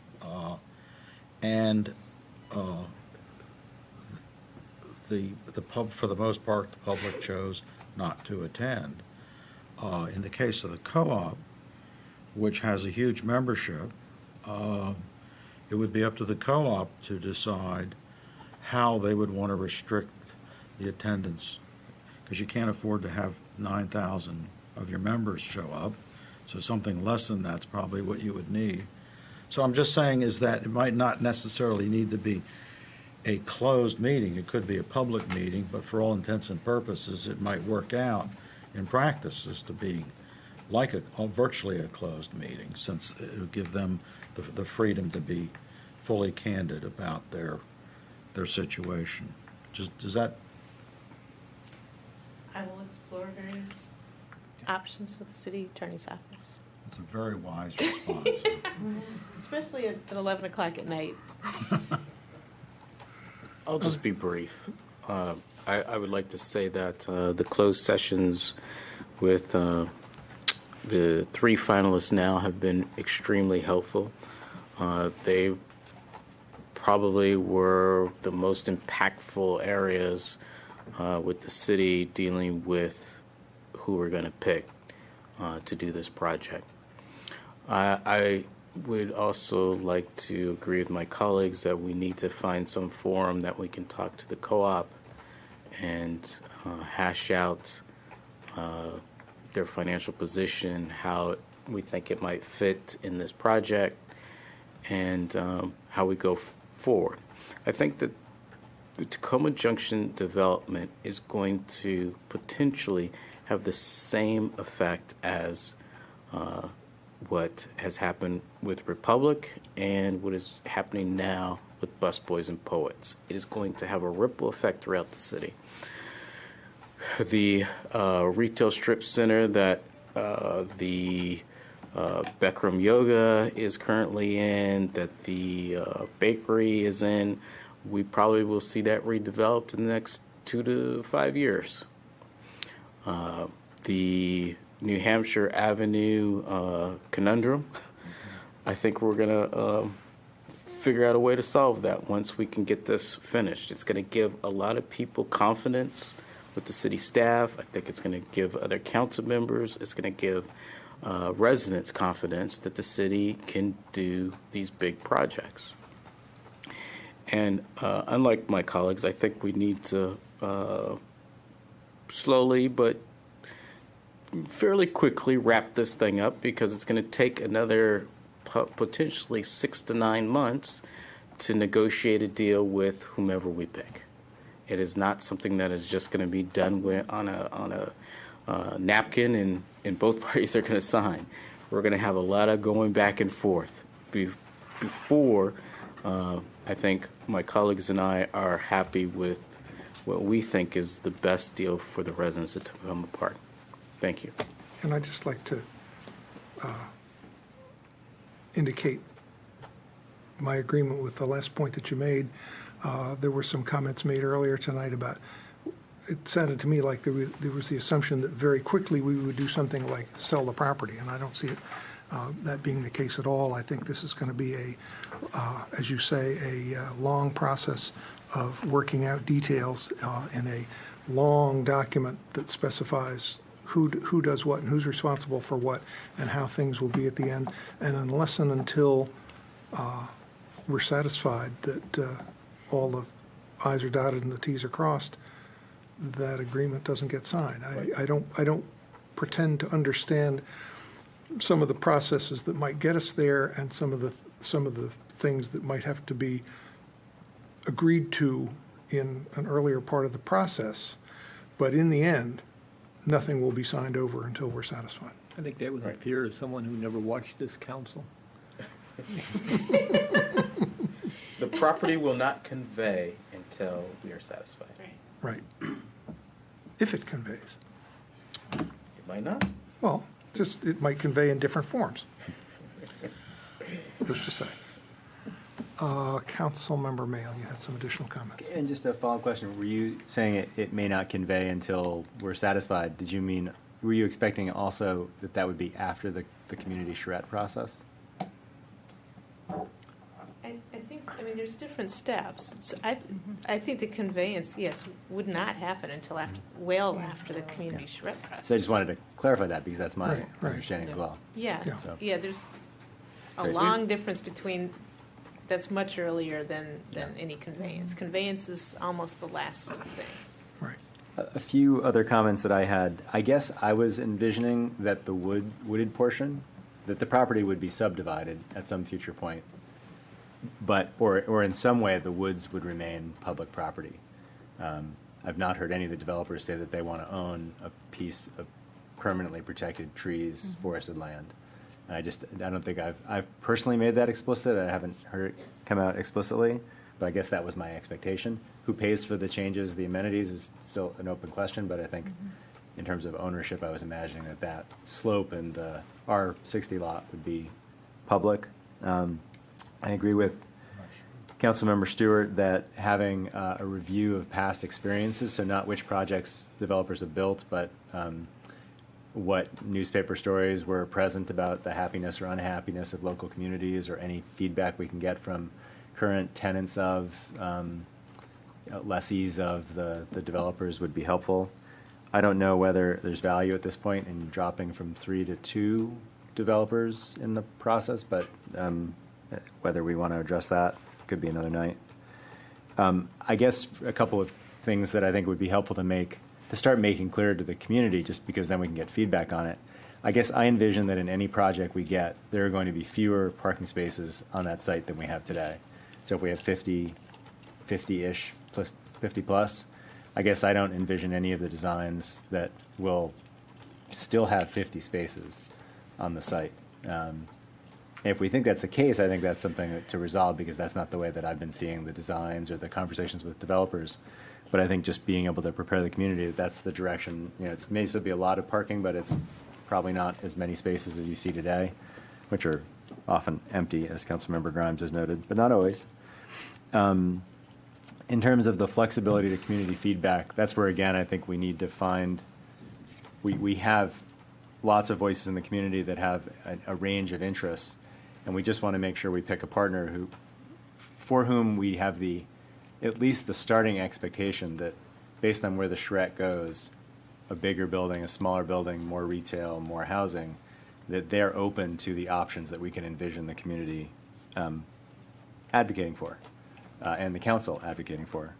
So as we deal with the staff review of the developers, that ability, or that people are conveying a sense that the developer really was flexible in responding to community interests, not just in the facade, but on the actual content, the structure, the size, the massing of the building, I think is important. And then with regard to the co-op, I think if we pick a partner, that one step, and I appreciate Councilmember some of his discussion about this by email, if we pick a partner, then defining a period of time during which we expect that developer partner to negotiate some way of working with the co-op is important. That could be the lease ownership structure questions. It could be the co-op's role in the charrette process as an ally and a partner of the developer, as opposed to just a member of the public. But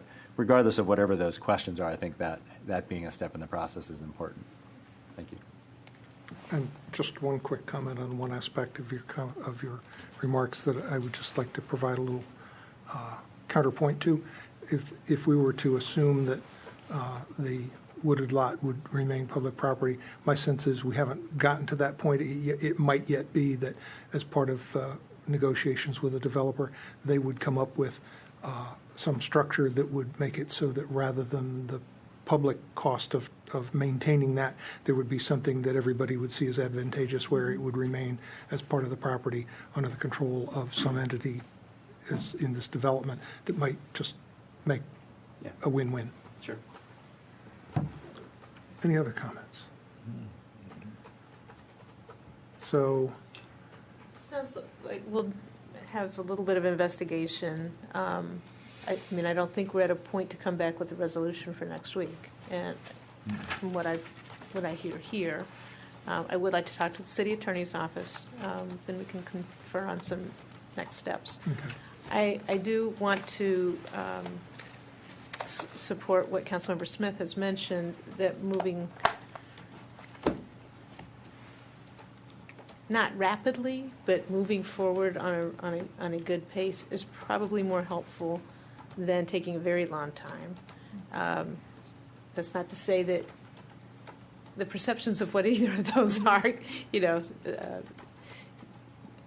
can vary, but I think that it is useful both for, I think for building a good relationship with one of the developers to show that we're doing our part on it. And we have to be careful, but I think we also have to move forward on a good basis. Are we ready to narrow it down to one developer? I am. I'm not. But you're ready to narrow it down to two. I'll compromise. My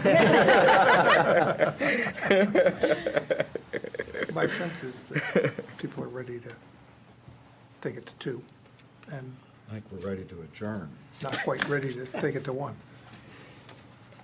I mean, I don't have a problem with you making a statement about taking it to two. I